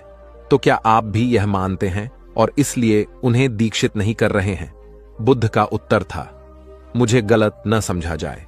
मेरी मान्यता है कि पुरुष की तरह ही स्त्री भी निर्वाण प्राप्त कर सकती है, लेकिन मैं कुछ व्यावहारिक कारणों से स्त्रियों को संघ में शामिल करने और दीक्षा देने की स्वीकृति प्रदान नहीं कर रहा हूं। आनंद का उत्तर था, सिद्धांत और व्यवहार में परिवर्तन करना चाहिए। बुद्ध को बात जच गई और उन्होंने यह घोषणा की, जो स्त्रियां भिक्षु होना चाहेंगी उन्हें कुछ नियमों का पालन करना होगा। स्त्रियों ने स्वीकार किया और तब से स्त्रियां भी बौद्ध बनने लगीं। गौतम बुद्ध एक बार अपने शिष्यों के साथ प्रवास पर निकले। एक नगर से दूसरे नगर तक जाने की राह में वन पड़ता था। वन क्षेत्र में प्रवेश करने के साथ ही कुछ दूर चलने पर बुद्ध एक जगह रुक गए। पीछे आ रहे शिष्यों का समूह भी उन्हें देख उसी स्थान पर रुका, लेकिन वहां रुके रहना शिष्यों के लिए मुश्किल हो गया, क्योंकि सामने एक क्षत विक्षत शव पड़ा था और उसकी दुर्गंध वातावरण में फैल रही थी। शिष्यों ने अपने वस्त्र से नाक बंद कर ली, लेकिन बुद्ध शव की ओर टकटकी लगाए देखते रहे। एक शिष्य ने साहस कर विनम्रतापूर्वक गौतम बुद्ध से अनुरोध किया, भगवान, यहां से शीघ्र चलना ही उचित होगा। यहां शव पड़ा है और बहुत दुर्गंध आ रही है। बुद्ध मुस्कुराए और शिष्यों की ओर उन्मुख होते हुए बोले, बताइए, इस सब में सौंदर्य दिखाई देता है? शिष्यों ने कहा, भगवान, यह कैसा प्रश्न है? सौंदर्य और शव में?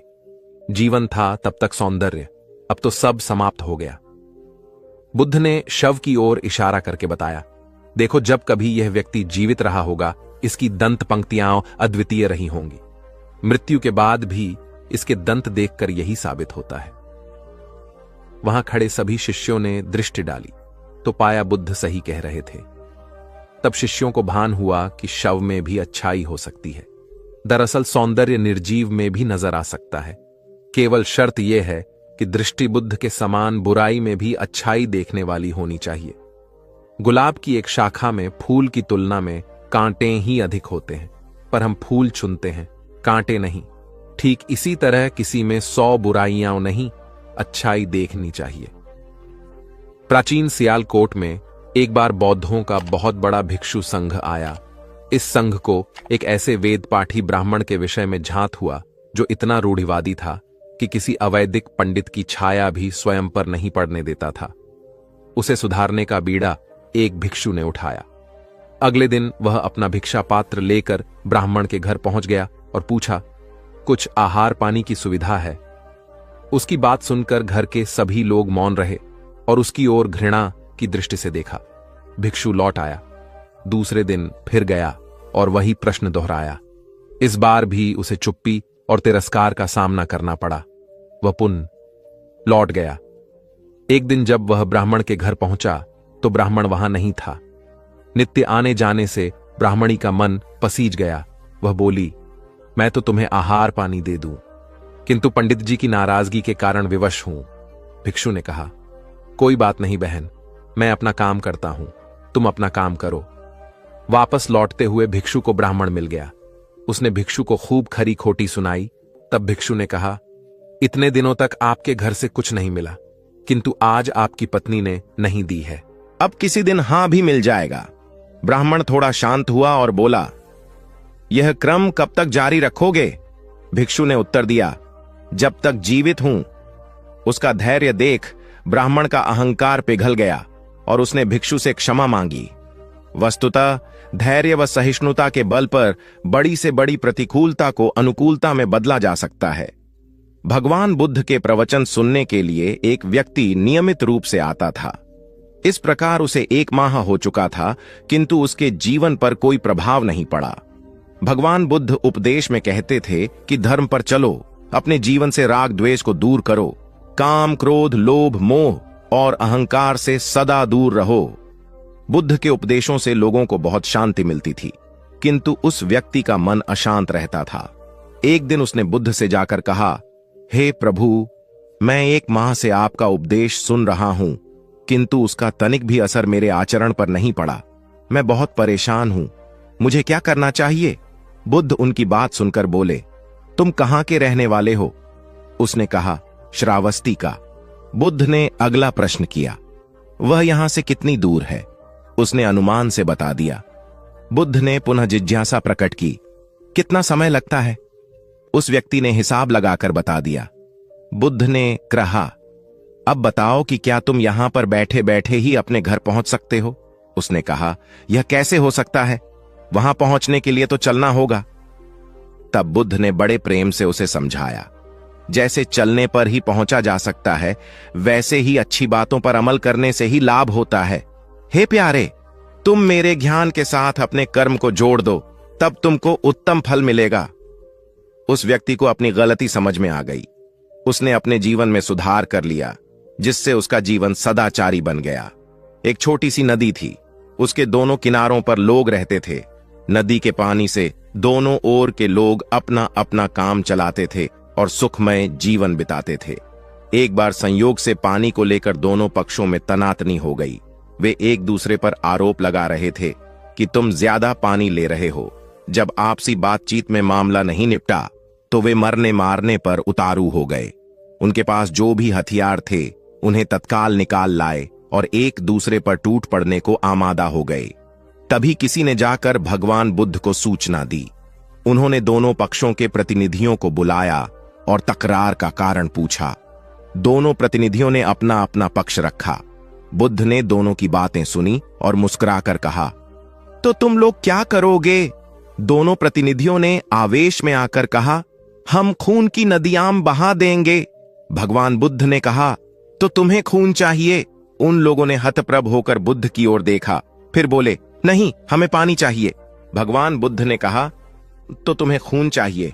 उन लोगों ने हतप्रभ होकर बुद्ध की ओर देखा, फिर बोले, नहीं, हमें पानी चाहिए।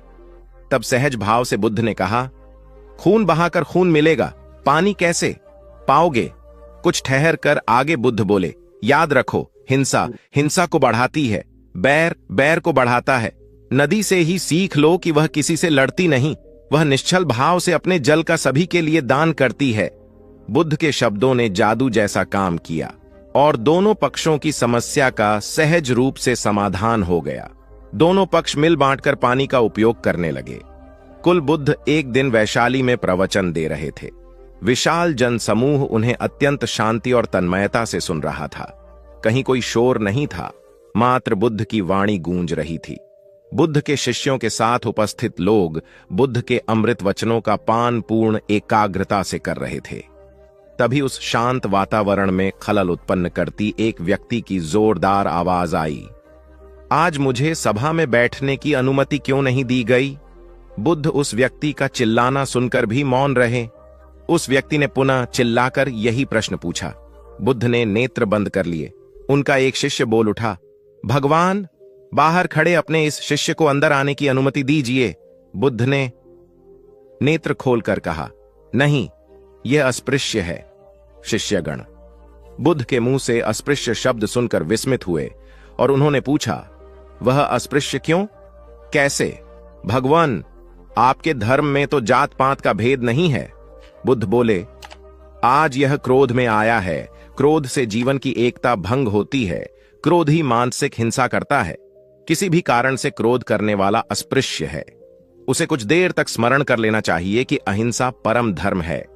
कथा का उपदेश यह है कि क्रोध एक असात्विक भाव है जो कर्ता और भोक्ता दोनों के लिए हानिकारक होता है। इससे बचते हुए शांति से विचारने व कार्य करने की प्रवृत्ति अपनानी चाहिए। शांत मन और मस्तिष्क ही विवेकपूर्ण निर्णय लेने में सक्षम होते हैं।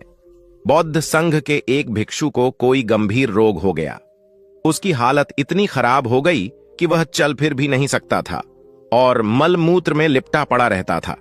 उसकी यह हालत देख उसके साथी भिक्षु भी उसके पास नहीं आते और घृणा से मुंह फेरकर आसपास से निकल जाते थे। कुछ दिनों बाद बुद्ध को यह बात पता चली तो वे तत्काल अपने प्रिय शिष्य आनंद के साथ उस भिक्षु के पास पहुंचे। उसकी दयनीय दशा से उन्हें घोर कष्ट हुआ। उन्होंने भिक्षु से पूछा, तुम्हें कौन सा रोग हुआ है? भिक्षु बोला, भगवान, मुझे पेट की बीमारी है। बुद्ध ने स्नेह से उसके सिर पर हाथ फेरते हुए प्रश्न किया, क्या तुम्हारी परिचर्या करने वाला कोई नहीं है?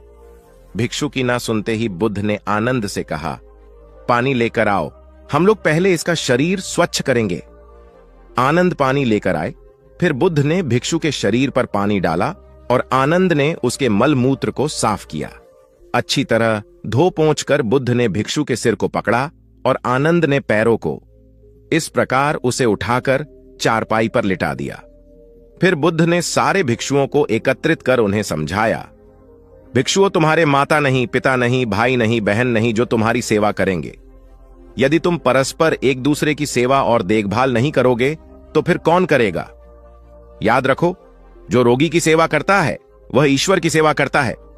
दीनहीन के प्रति करुणा व सेवा का भाव इस जगत को बुद्ध का सबसे बड़ा संदेश है, जो प्रत्येक देश, काल, परिस्थिति में प्रासंगिक है।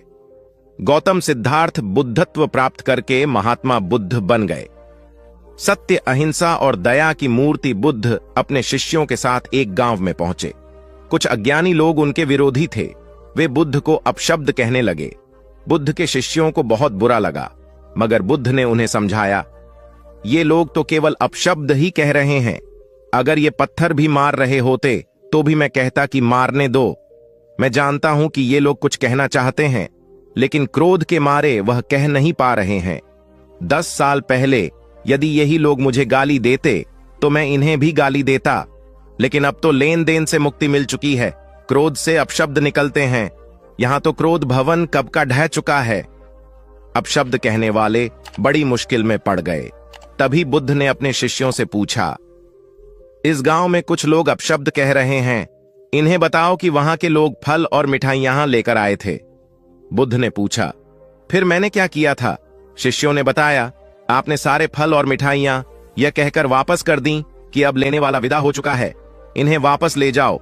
आपने कहा था कि 10 साल पहले आते तो मैं सारे उपहार ले लेता। बुद्ध ने पूछा, फिर उन लोगों ने मिठाइयों का क्या किया होगा? शिष्यों ने बताया, गांव में बांट दी होगी। बुद्ध बोले, उन लोगों ने मिठाइयां गांव में बांट दी, लेकिन मैं उन लोगों से कहूंगा कि अपशब्द में न बांटें। बुद्ध फिर बोले, ये लोग अपशब्दों के थाल सजाकर लाए हैं, लेकिन ये गलत आदमी के पास आ गए हैं।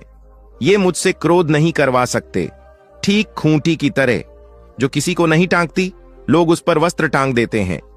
एक बार जैतवन के सभी ग्रामवासी भगवान बुद्ध के दर्शन करने और उपदेश सुनने के लिए एकत्र हुए। उस समय महाकश्यप, मौदगल्यायन, सारिपुत्र, चुंद और देवदत्त जैसे प्रबुद्ध जन बुद्ध के साथ धर्म विषय गंभीर चर्चा में तन्मय थे। ग्रामवासी थोड़ा ठिठक कर खड़े हो गए, क्योंकि इतने ज्ञानी जनों के बीच उन सभी को असहज सा महसूस हो रहा था। कुछ देर बाद बुद्ध की दृष्टि इन ग्रामवासियों पर पड़ी। उन्होंने तुरंत धर्म चर्चा रोक दी। प्रबुद्ध जन बुद्ध के इस व्यवहार पर चकित हो उठे और प्रश्नात्मक दृष्टि से उनको ओर देखा। बुद्ध अनाथ पिंडक नामक जिज्ञासु से बोले, भद्र, उठो, सामने ब्राह्मण मंडली खड़ी है, उन्हें आसन दो और आतिथ्य की सामग्री ले आओ। अनाथ पिंडक ने पीछे मुड़कर देखा तो उसे ब्राह्मण मंडली तो कहीं नहीं दिखी। मैले कुचैले या फटे वस्त्रों में खड़े ग्रामवासियों का झुंड दिखाई दिया। पिंडक ने शक्ति स्वर में कहा, देव, उन लोगों में एक भी ब्राह्मण नहीं है। ये सभी तो निम्न जाति के हैं, कई तो इनमें शूद्र हैं।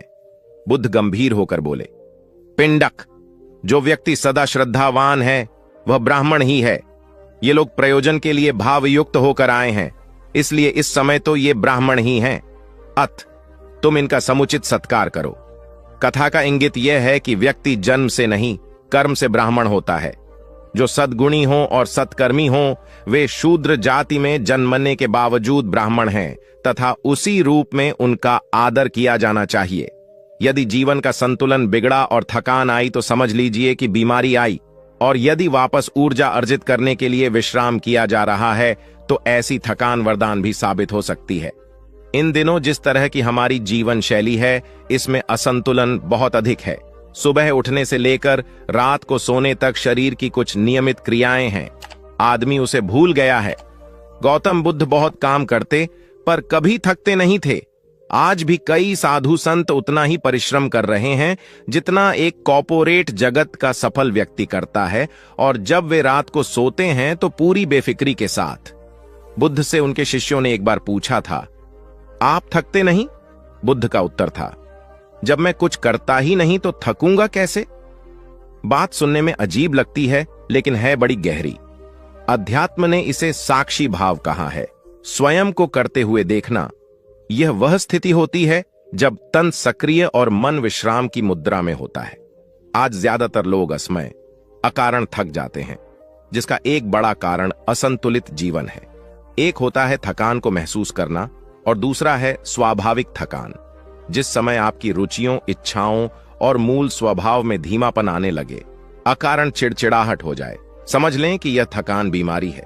इसलिए प्रतिदिन योग, प्राणायाम और ध्यान करें। ये क्रियाएं अपने आप में एक विश्राम है। करने वाला कोई और है, हम तो महज उसके हाथों की कठपुतली हैं। यह मनोभाव भी थकान को मिटाएगा। क्या दिक्कत है ऐसा सोच लेने में? महात्मा बुद्ध ज्ञान प्राप्ति के लिए घोर तप में लगे थे।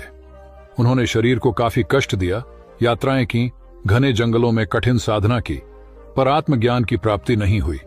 निराश हो बुद्ध सोचने लगे, मैंने अभी तक कुछ भी प्राप्त नहीं किया, अब आगे क्या कर पाऊंगा? निराशा, अविश्वास के इन नकारात्मक भावों ने उन्हें क्षुब्ध कर दिया। कुछ ही क्षणों के बाद उन्हें प्यास लगी। वे थोड़ी दूर स्थित एक झील तक पहुंचे। वहां उन्होंने एक दृश्य देखा कि एक नन्ही सी गिलहरी के 2 बच्चे झील में डूब गए।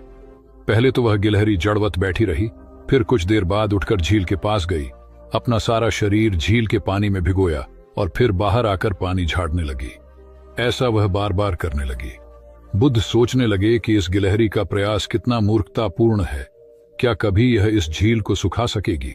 किंतु गिलहरी का यह क्रम लगातार जारी था। बुद्ध को लगा मानो गिलहरी कह रही हो कि यह झील कभी खाली होगी या नहीं, यह मैं नहीं जानती, किंतु मैं अपना प्रयास नहीं छोड़ूंगी। अतः उस छोटी सी गिलहरी ने भगवान बुद्ध को अपने लक्ष्य मार्ग से विचलित होने से बचा लिया। वे सोचने लगे कि जब यह नन्ही गिलहरी अपने लघु सामर्थ्य से झील को सुखा देने के लिए दृढ़ संकल्पित है, तो मुझ में क्या कमी है? मैं तो इससे 1000 गुना अधिक क्षमता रखता हूं। यह सोचकर गौतम बुद्ध पुनः अपनी साधना में लग गए और एक दिन बोधिवृक्ष तले उन्हें ज्ञान का आलोक प्राप्त हुआ। यह कथा असफलता के बावजूद प्रयासों की निरंतरता पर बल देती है। यदि हम प्रयास करना न छोड़े तो एक न एक दिन लक्ष्य की प्राप्ति हो ही जाती है। बुद्ध अपने साधना काल में एक निर्जन स्थान पर ध्यान मग्न बैठे थे। इसी स्थान पर एक यक्ष का वास था। ये बात बुद्ध को झांत नहीं थी। वे तो वहां पहुंचे और शांत वातावरण देखकर ध्यान मग्न हो गए। उस समय यक्ष वहां पर नहीं था। रात होने पर जब वह आया तो उस स्थान पर एक अनजान व्यक्ति को देखकर आग बबूला हो गया। बड़े जोर से वह दहाड़ा, किंतु बुद्ध का ध्यान भंग नहीं हुआ। यक्ष ने उन्हें हाथी का रूप धारण कर डराना चाहा, किंतु बुद्ध यथावत ध्यान मग्न बैठे रहे। उसने बुद्ध को डराने के लिए क्रमशः शेर, चीता, बाघ आदि का रूप धारण किया, किंतु बुद्ध अविचलित ही बने रहे। अंत में उसने भयंकर विषधर का रूप धारण कर उनके पैर के अंगूठे को ढंस लिया, किंतु बुद्ध पर उसके विष का भी कोई असर नहीं हुआ। वे अब भी अप्रभावित रहे। विषधर उनके शरीर पर चढ़ गया और उनके गले से लिपटकर उन्हें जोरों से काट लिया, लेकिन इतने प्रयासों के बावजूद भी बुद्ध की साधना को भंग नहीं कर पाया। थक हार कर नीचे उतर आया और उनसे कुछ कदमों की दूरी पर लेटकर अपनी थकान उतारने लगा। ध्यान पूर्ण होने पर बुद्ध ने उसकी तरफ देखा और उसे बहुत स्नेह से दुलारा। उनका निश्चल प्रेम देखकर सर्प का विष अमृत बन गया और यक्ष ने श्रद्धापूर्वक बुद्ध को नमन किया। कहानी का सार यह है कि मन की कलुषता पर एकाग्रता, स्नेह और संभव से ही विजय प्राप्त की जा सकती है। बौद्ध भिक्षु बोधि धर्म भ्रमण करते हुए एक गांव में पहुंचे।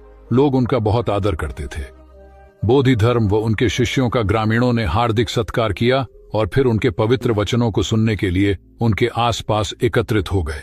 बोधि धर्म लोगों को धर्म और आचरण विषयक अच्छी बातें सरल भाषा में समझाने लगे। तभी वहां एक व्यक्ति आया और बोधि धर्म को अपशब्द कहने लगा। उपस्थित जनसमूह ने उसे रोकने का बहुत प्रयास किया, किंतु वह नहीं माना तथा अनवरत बोधि धर्म को बुरा भला कहता रहा। लोगों ने कहा कि महाराज, ये व्यक्ति कितना उद्दंड है, निरर्थक ही आपको अपशब्द कह रहा है। बोधि धर्म उस व्यक्ति के इस आचरण पर कदापि क्रोधित नहीं हुए और लोगों से बोले कि यह भविष्य में मेरा सबसे बड़ा भक्त बनने वाला है। लोगों ने पूछा कि कैसे? बोधि धर्म ने उत्तर दिया, कोई कुम्हार के यहाँ घड़ा लेने जाता है तो घड़े को बजाकर देखा जाता है कि वह फूटा हुआ तो नहीं है। जब 1-2 रुपए के घड़े को कोई इतनी परख कर सकता है तो भला जिसे गुरु मानना है उसे 10-20 गालियां दिए बगैर कैसे पहचानेगा। पहले वह परीक्षा लेगा कि गुरु में धैर्य, आक्रोश व समता भाव कितना है। यह जानने के बाद ही तो वह गुरु को स्वीकारेगा। इसलिए यह व्यक्ति मुझे निरर्थक ही अपशब्द नहीं कह रहा है और आगे चलकर वास्तव में वह व्यक्ति बोधि धर्म का सबसे बड़ा भक्त बना। किसी को शिक्षा देने से पूर्व स्वयं का आचरण भी तदनुरूप होना चाहिए, तभी गुरु का महान पद मिलता है। वस्तुतः गुरु की गुरुता तभी स्वीकारी जाती है जबकि उसमें सदाचरण के सभी लक्षण मौजूद हों। महात्मा गौतम बुद्ध के श्रावस्ती में प्रवचन चल रहे थे। प्रवचन में नित्य ही बड़ी संख्या में लोग आते और विविध महत्वपूर्ण व गंभीर विषयों पर बुद्ध से ज्ञान ग्रहण करते। बुद्ध का शिष्य वर्ग भी काफी विशाल था, जो प्रवचन स्थल की व्यवस्था संभालता और बुद्ध की सेवा में सदैव तत्पर रहता। एक बार रात के समय महात्मा बुद्ध प्रवचन दे रहे थे। सदैव की भांति काफी लोग उनके प्रवचन सुन रहे थे। एक व्यक्ति जो बुद्ध के ठीक सामने बैठा था बार बार नींद के झोंके ले रहा था। बुद्ध थोड़ी देर तक तो प्रवचन देते रहे, फिर उससे बोले, वत्स, सो रहे हो? उस व्यक्ति ने हड़बड़ाकर कहा, नहीं महात्मा। बुद्ध ने पुनः प्रवचन प्रारंभ किए। वह व्यक्ति फिर ऊँघने लगा। महात्मा ने फिर वही प्रश्न दोहराया और उसने फिर अचकचाकर नहीं महात्मा कहा। ऐसा लगभग 8-10 बार हो गया। कुछ देर बाद बुद्ध ने उससे पूछा, वत्स, जीवित हो? हर बार की तरह इस बार भी उसने कहा, नहीं महात्मा। यह सुनकर उपस्थित श्रोताओं में हंसी की लहर दौड़ गई और वह व्यक्ति पूर्णतः चैतन्य हो गया। तब बुद्ध गंभीर होकर बोले, वत्स, निद्रा में तुम्हारे मुख से सही उत्तर मिल ही गया। जो निद्रा में है वह मृतक समान ही है। महात्मा बुद्ध का संकेत था कि गुरु से ज्ञान ग्रहण करते वक्त सजगता अत्यंत आवश्यक है। गाफिल रहने की स्थिति में ज्ञान की प्राप्ति पूर्ण नहीं होती और अधकचरा ज्ञान सदैव खतरनाक साबित होता है। कथा सिद्धार्थ के जीवन के उस दौर की है जब वे बुद्धत्व को प्राप्त नहीं हुए थे और निरंजना नदी के तटीय वनों में वृक्ष के नीचे ध्यान करते थे। सिद्धार्थ प्रतिदिन ध्यान करने के बाद पास के किसी गांव में चले जाते और भिक्षा मांगकर लौट आते। कुछ दिनों के बाद उन्होंने भिक्षाटन पर जाना बंद कर दिया, क्योंकि एक गांव के प्रधान की छोटी बेटी सुजाता उनके लिए नित्य भोजन लाने लगी।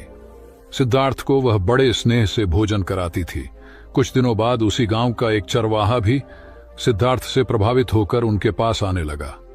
उसका नाम स्वस्थी था। एक दिन स्वस्थी से सिद्धार्थ बातें कर रहे थे कि सुजाता भोजन लेकर आई। जैसे ही सिद्धार्थ ने भोजन करना शुरू किया, उन्होंने बातचीत बंद कर दी। जितनी देर तक वे भोजन करते रहे बिल्कुल चुप रहे और वहां सन्नाटा छाया रहा। स्वस्थी को हैरानी हुई। उसने सिद्धार्थ के भोजन करने के उपरांत उनसे पूछा, गुरुदेव, आप मेरे आने के बाद निरंतर वार्तालाप करते रहे, किंतु भोजन के समय एक शब्द भी नहीं बोले। इसका क्या कारण है? सिद्धार्थ बोले, भोजन का निर्माण बड़ी कठिनाई से होता है। किसान पहले बीज बोता है, फिर पौधों की रखवाली करता है और तब कहीं जाकर अनाज पैदा होता है। फिर घर की महिलाएं उसे बड़े जतन से खाने योग्य बनाती हैं। इतनी कठिनाई से तैयार भोजन का पूरा आनंद तभी संभव है जब हम पूर्णतः मौन हों। भोजन के दौरान मैं मौन रहकर उसका पूरा स्वाद लेता हूं। वस्तुतः शांति से किया गया भोजन न केवल शारीरिक भूख को तृप्त करता है, बल्कि मानसिक आनंद और सात्विक ऊर्जा भी देता है। सम्राट अशोक संपूर्ण भारत को अपने राज्य में मिलाना चाहते थे, पर कलिंग के युद्ध में हुए रक्तपात को देखकर उन्हें अत्यधिक दुख पहुंचा। उनकी महत्वाकांक्षा ने जो तबाही मचाई थी, उसे देखकर उन्हें खुद पर ग्लानि हुई। उन्होंने देखा कि लोग दर्द से कराह रहे थे। यह सब विनाश केवल उनकी महत्वाकांक्षा से हुआ था। यह सब देखकर अशोक के मन में विनाश का पथ छोड़कर नेकी के रास्ते पर चलने का विचार जगा। अशोक की राजधानी पाटलिपुत्र थी। पाटलिपुत्र अब पटना के रूप में जाना जाता है। पटना से गया भी अधिक दूर नहीं है, जहां बोधि वृक्ष के नीचे महात्मा बुद्ध को ज्ञान प्राप्त हुआ था। बुद्ध के अष्टप्रद मार्ग, शांति व दया के संदेश ने अशोक के दिलो दिमाग में इतनी उथल पुथल पैदा कर दिया कि उन्होंने उस मार्ग को अपनाने का फैसला किया। इस पथ पर चलने से उन्होंने इतिहास में अपनी अमिट छाप छोड़ी। अशोक ने अपने पुत्र को सिलोन, अब श्रीलंका, और अन्य कई लोगों को सुदूर क्षेत्रों में दूत बनाकर भेजा। एक निर्दयी महत्वाकांक्षा एक ऐसे पवित्र उद्देश्य में बदल चुकी थी जिसमें कुछ अच्छा कर गुजरने की, करुणा और प्रेम के संदेश को चारों ओर फैलाने की इच्छा थी। करुणा केवल दया भावना मात्र नहीं है, ये आपके अंदर दूसरों की मदद करने की तीव्र इच्छा पैदा करती है। इसी भावना ने बुद्ध को भगवान और अशोक को महान बनाया। तथागत बुद्ध उन दिनों मगध प्रवास पर थे, साथ में शिष्यों का बड़ा समूह भी था। प्रतिदिन बुद्ध के प्रवचन होते, जिनका लाभ लेने के लिए बड़ी संख्या में लोग आते। इन लोगों में साधारण जन के साथ विशिष्ट हस्तियां भी शामिल रहती थीं। हालांकि बुद्ध सभी के प्रति समान रूप से प्रेम व आत्मीयता का व्यवहार रखते थे। इन लोगों में नगर सेठ का पुत्र भी था, जो बड़े ध्यान से बुद्ध के प्रवचन सुनता था। वह नित्य ही बुद्ध के शिष्यों के समक्ष बुद्ध की तारीफों के पुल बांधता और धन्य धन्य भाव से घर जाता। एक दिन प्रवचन समाप्त होने के बाद उसने किसी शिष्य से कहकर बुद्ध से मिलने की हार्दिक इच्छा प्रकट की। जब उसे बुद्ध के सामने ले जाया गया तो उसने उन्हें साष्टांग प्रणाम कर कहा, भगवान, आप जैसा तपस्वी और ज्ञानी व्यक्ति पहले न कभी हुआ था और न भविष्य में होगा। यह सुनते ही बुद्ध ने उसकी बात बीच में ही रोककर कहा, वत्स, क्या तुमने इतना अध्ययन कर लिया है कि अब तक कितने संत महापुरुष हुए हैं, और क्या भविष्य भी जान चुके हो कि आगे और कोई नहीं होगा? युवक लज्जित भाव से चुप खड़ा रहा, क्योंकि इस बात का उसके पास कोई जवाब नहीं था। बुद्ध ने अपनी बात समाप्त करते हुए उसे सीख दी, सदैव अपनी आंखें खुली रखो। जो जैसा है उसे वैसा ही महत्व दो, किसी से उसकी तुलना मत करो। कथा का सार यह है कि किसी भी क्षेत्र के अधिकारी विद्वान की स्वतंत्र रूप से प्रशंसा करना उचित है, किंतु सर्वश्रेष्ठ बताना अनुचित, क्योंकि श्रेष्ठता को व्यक्ति, समय व स्थान की सीमाओं में नहीं बांधा जा सकता। आनंद भगवान बुद्ध के प्रमुख व प्रिय शिष्य थे। उनके स्वभाव में उदारता, स्नेह व सहिष्णुता जैसे गुण शामिल थे। वे सभी के प्रति समान व्यवहार करते थे। उनकी दृष्टि में कोई छोटा या बड़ा नहीं था। एक बार आनंद कहीं जा रहे थे। रास्ते में उन्हें बड़े जोर की प्यास लगी। आसपास देखा तो निकट ही कुआं दिखाई दिया। वे वहां पहुंचे। कुएं से एक लड़की पानी भर रही थी। आनंद ने उसके पास जाकर कहा, बहन, मैं बड़ी दूर से आ रहा हूं, मुझे बहुत जोर से प्यास लगी है, कृपा कर पानी पिला दो। उनकी बात सुनते ही लड़की कांप उठी, क्योंकि वह अछूत जाति की थी। वह जानती थी कि किसी ऊंची जाति के व्यक्ति को पानी पिलाना उसके अधिकार क्षेत्र से बाहर है। वह निगाह नीची कर चुपचाप खड़ी रही। आनंद ने प्यास से व्याकुल होकर फिर कहा, बहन, तुमने सुना नहीं, प्यास के मारे मेरे प्राण निकले जा रहे हैं, मुझे पानी पिला दो। लड़की भयवश कुछ नहीं बोल पाई। जब आनंद ने बड़े स्नेह से उससे पानी न पिलाने का कारण पूछा तो वह बोली, मैं निम्न जाति की कन्या हूं, आपको पानी कैसे पिला सकती हूं? उसकी बात सुनकर आनंद ने कहा, बहन, मैंने तुमसे पानी मांगा है, जाति तो नहीं पूछी। आनंद की उदारता ने उस कन्या का भय दूर कर दिया और उन्हें पानी पिलाकर वह धन्य हो गई। कथा का सार यह है कि ईश्वर की दृष्टि सम होने के कारण उसने सभी मनुष्यों को समान शरीर, बुद्धि और भावना से नवाजा है। अपने सृष्टिकर्ता के विरुद्ध जाकर मानव मानव में भेद करना सर्वथा अनुचित है। एक बार भगवान बुद्ध अपने शिष्यों के साथ पाटलिपुत्र पहुंचे। सभी लोग एक विहार में रुके। भोजन के बाद बुद्ध ने आनंद से अगले दिन से प्रवचन आरंभ करने को कहा। अगले दिन बुद्ध का प्रवचन सुनने बड़ी संख्या में लोग उपस्थित थे। बुद्ध प्रवचन देने के बाद लोगों से मिलते, उनकी समस्याएं सुनते और नेक सलाह देते। एक दिन प्रवचन के समय बुद्ध के शिष्य आनंद ने उनसे पूछा, भंते, आपके सामने हजारों लोग बैठे हैं, बताइए कि इनमें सबसे सुखी कौन है? बुद्ध ने एक विहंगम दृष्टि भीड़ पर डालते हुए कहा, वह देखो, सबसे पीछे एक दुबला पतला फटे वस्त्र पहने जो आदमी बैठा है, वह सर्वाधिक सुखी है। आनंद सहमत नहीं हुआ। वह बोला, यह कैसे संभव है? वह तो बहुत दयनीय जान पड़ता है। बुद्ध ने अपनी बात सिद्ध करने के लिए बारी बारी से सामने बैठे लोगों से पूछा, तुम्हें क्या चाहिए? किसी ने संतान मांगी तो किसी ने मकान, कोई रोग मुक्ति चाहता था तो कोई अपने शत्रु पर विजय। ऐसा एक भी व्यक्ति नहीं था जिसे कोई इच्छा ना हो। अंत में बुद्ध ने उस फटेहाल आदमी को बुलाकर पूछा, तुम्हें क्या चाहिए?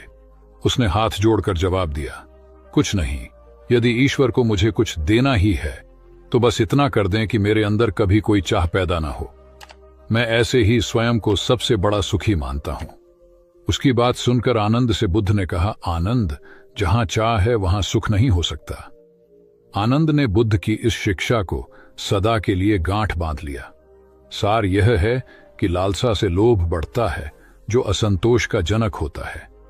यदि सही अर्थों में सुख पाना है तो किसी लालसा की बजाय उपलब्ध स्थितियों में संतुष्ट रहना चाहिए। गौतम बुद्ध ने बहुत से अज्ञानी लोगों को सम्यक दृष्टि प्रदान की थी। तब को बात है, कोसांबी में एक ब्रह्मचारी रहता था। उसे अभिमान था कि उस जैसा कोई दविद्वान नहीं है, इसलिए अपने साथ सदैव जलती मशाल रखता था। गौतम बुद्ध ने देखा तो उससे पूछा, अरे ये मशाल लिए क्यों घूमते हो? ब्रह्मचारी ने उत्तर दिया, सभी प्राणी अंधकार और अज्ञान में पथभ्रष्ट हैं, उन्हें रास्ता दिखाने के लिए मशाल लिए घूमता हूं। तथागत ने पूछा, क्या तुम्हें 4 प्रकार की विद्याओं, शब्द विद्या, नक्षत्र विद्या, राज विद्या व युद्ध विद्या का पूर्ण ज्ञान है? ब्रह्मचारी ने अपनी अनभिज्ञता प्रकट करते हुए मशाल फेंककर तथागत के चरणों में मस्तक झुका दिया। उसका ज्ञान गर्व चूर हो गया। जो दूसरों को मूर्ख समझकर उनसे घृणा करता है, वो उस व्यक्ति की तरह है जो स्वयं अंधा होकर दूसरों को मशाल दिखाता घूमता है। अहंकारी कभी विवेकवान नहीं हो सकता और बिना विवेक के सत असत का ज्ञान नहीं हो सकता। अंततः ऐसे विवेकांत व्यक्ति को जीवन में कोई उपलब्धि प्राप्त नहीं होती, हताशा ही हाथ लगती है। काशाय वस्त्र पहन लिए। उसने सुना, आप एकाहारी हो गए हैं, वह भी एकाहारी हो गई। आपने उत्तम पलंग पर सोना त्याग दिया है तो इसने भी त्याग दिया। आपने माला का त्याग किया, गंध का त्याग किया तो इसने भी वह सब त्याग दिया। मायके वाले इसे संदेश भेजते हैं, वे इसे ले जाना चाहते हैं, लेकिन यह यहीं रहती है, इसी कक्ष में। यह गुण की मूर्ति है। राजा स्नेह से अपनी बहू को देखते रहे। अचानक तथागत उठे, उस कक्ष से बाहर चले गए। शाक्य मुनि ने शिष्यों को शांत रहने को कहा था, लेकिन वे स्वयं उस कक्ष से बाहर चले गए। मैं हमेशा सोचता हूं उस पल क्या हुआ होगा, उनके मन के भीतर कैसे कैसे विचार उठते होंगे। क्या संबोधि एक लघु क्षण होता है या दीर्घ क्षण? क्या संबोधि एक अनंत अभ्यास है? क्या संयम उसका गरुड़यान है? धम्मपद का 13वां श्लोक बार बार याद आता है। यथागारम दुछेन बुट्टी समति विभजति एवं अभावितम चित्तम राघो समति विभजति। घर की छत मजबूत न हो, सही तरह से उसे घास फूस से ढका न गया हो, तो बरसात के दिनों में उसमें से पानी रिसता है, घर भर में फैल जाता है। उसी तरह ध्यान और एकाग्रता हमारे व्यक्तित्व की छत है। एक दिन एक व्यक्ति बुद्ध के पास पहुंचा। वह बहुत अधिक तनाव में था। अनेक प्रश्न उसके दिमाग में घूम घूम कर उसे परेशान कर रहे थे, जैसे आत्मा क्या है, आदमी मृत्यु के बाद कहां जाता है, सृष्टि का निर्माता कौन है, स्वर्ग नरक की अवधारणा कहां तक सच है और ईश्वर है या नहीं। उसे इन प्रश्नों के उत्तर नहीं मिल रहे थे। जब वह बुद्ध के पास पहुंचा तो उसने देखा कि बुद्ध को कई लोग घेर कर बैठे हैं। बुद्ध उन सभी के प्रश्नों व जिज्ञासाओं का समाधान अत्यंत सहज भाव से कर रहे हैं। काफी देर तक यह क्रम चलता रहा, किंतु बुद्ध धैर्यपूर्वक हर एक को संतुष्ट करते रहे। बेचारा व्यक्ति वहां का हाल देखकर परेशान हो गया। उसने सोचा कि इन्हें दुनियादारी के मामलों में पड़ने से क्या लाभ, अपना भगवत भजन करें और बुनियादी समस्याओं से ग्रस्त इन लोगों को भगाए। किंतु बुद्ध का व्यवहार देखकर तो ऐसा लग रहा था मानो इन लोगों का दुख उनका अपना दुख है। आखिर उस व्यक्ति ने पूछ ही लिया, महाराज, आपको इन सांसारिक बातों से क्या लेना देना? बुद्ध बोले, मैं ज्ञानी नहीं हूं और इंसान हूं। वैसे भी वह ज्ञान किस काम का जो इतना घमंडी और आत्म केंद्रित हो कि अपने अतिरिक्त दूसरे की चिंता ही न कर सके। ऐसा ज्ञान तो अज्ञान से भी बुरा है। बुद्ध की बातें सुनकर व्यक्ति को उलझन दूर हो गई। उस दिन से उसकी सोच व आचरण दोनों बदल गए। कथा का सार यह है कि ज्ञान तभी सार्थक होता है जब वह लोक कल्याण में संलग्न हो। महात्मा बुद्ध ने युवक को सत्संग का महत्व समझाया। महात्मा बुद्ध एक गांव में ठहरे हुए थे। वे प्रतिदिन शाम को वहां पर सत्संग करते थे। भक्तों की भीड़ होती थी क्योंकि उनके प्रवचनों से जीवन को सही दिशा बोध प्राप्त होता था। बुद्ध की वाणी में गजब का जादू था। तब बुद्ध ने उसे समझाया, यदि इसी तरह उसे पानी में निरंतर डालते रहोगे तो कुछ ही दिनों में ये छेद फूलकर बंद हो जाएंगे और टोकरी में पानी भर पाओगे। इसी प्रकार जो निरंतर सत्संग करते हैं उनका मन एक दिन अवश्य निर्मल हो जाता है। अवगुणों के छिद्र भरने लगते हैं और गुणों का जल भरने लगता है। युवक ने बुद्ध से अपनी समस्या का समाधान पा लिया। निरंतर सत्संग से दुर्जन भी सज्जन हो जाते हैं, क्योंकि महापुरुषों की पवित्र वाणी उनके मानसिक विकारों को दूर कर उनमें सद्विचारों का आलोक प्रसारित कर देती है। एक आदमी को बुद्ध ने सुझाव दिया कि दूर से पानी लाते हो क्यों नहीं अपने घर के पास एक कुआं खोद लेते? हमेशा के लिए पानी की समस्या से छुटकारा मिल जाएगा।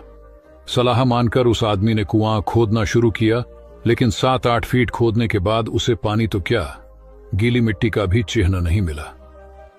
उसने वह जगह छोड़कर दूसरी जगह खुदाई शुरू की, लेकिन 10 फीट खोदने के बाद भी उसमें पानी नहीं निकला। उसने फिर तीसरी जगह कुआं खोदना शुरू किया, लेकिन यहां भी उसे निराशा ही हाथ लगी।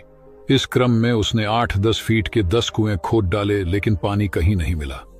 वह निराश होकर बुद्ध के पास गया। उसने बुद्ध को बताया कि मैंने 10 कुएं खोद डाले, मगर पानी एक में भी नहीं निकला। बुद्ध को आश्चर्य हुआ। वे स्वयं चलकर उस स्थान पर आए जहां उसने 10 गड्ढे खोदे हुए थे। बुद्ध ने उन गड्ढों की गहराई देखी और सारा माजरा समझ गए।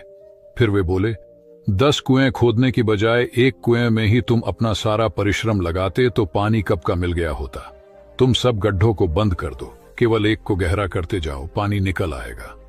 उसने बुद्ध को बात मानकर ऐसा ही किया। परिणाम स्वरूप कुआं पूर्ण होते ही पानी निकल आया। सबने भगवान बुद्ध की जय जयकार की।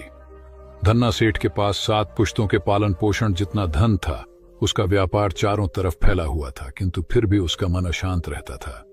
कभी धन की सुरक्षा की चिंता, तो कभी व्यापारिक प्रतिस्पर्धा में आगे निकलने का तनाव। चिंता और तनाव के कारण वह अस्वस्थ रहने लगा।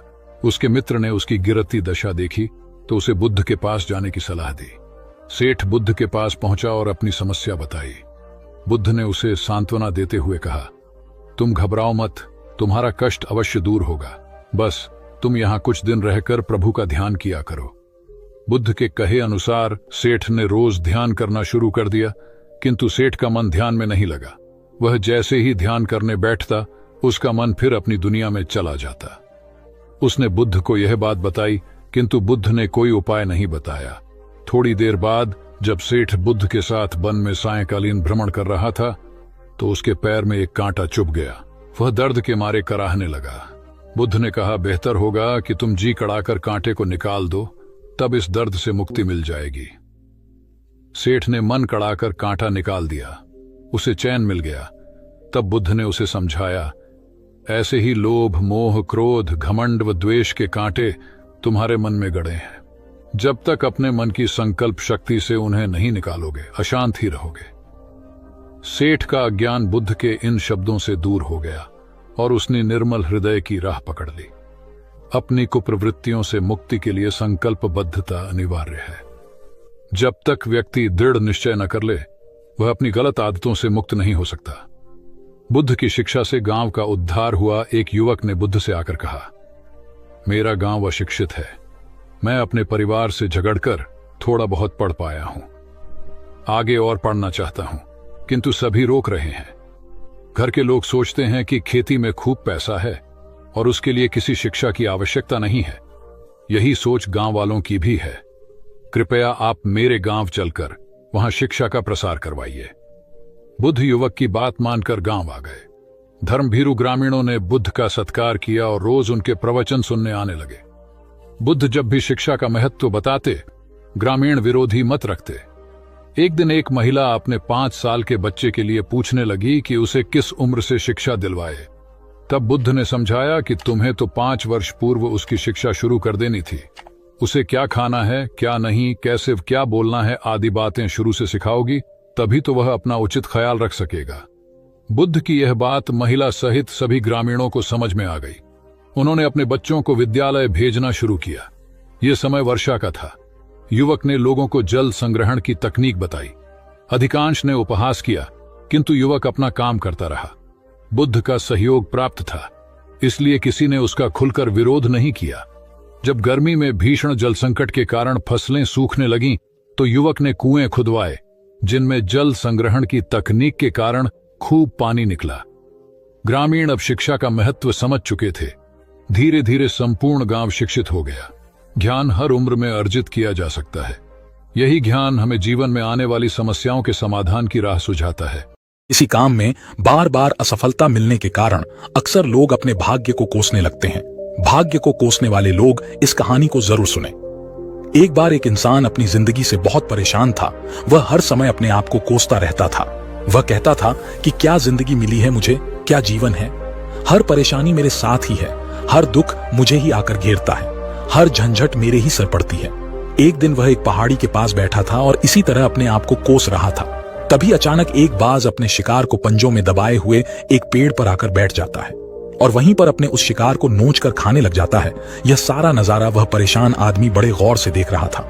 बाज को देखते हुए वह कहता है कि क्या जिंदगी है इसकी, क्या जीवन जी रहा है मजे की, ना इसे खाने की चिंता, ना पीने की, ना पहनने की और ना ही परिवार की। बढ़िया शिकार करता है और मस्त खुली हवाओं में कभी इधर कभी उधर घूमता है, सारा दिन आसमान में उड़ता रहता है। असल जिंदगी तो यही है दोस्तों।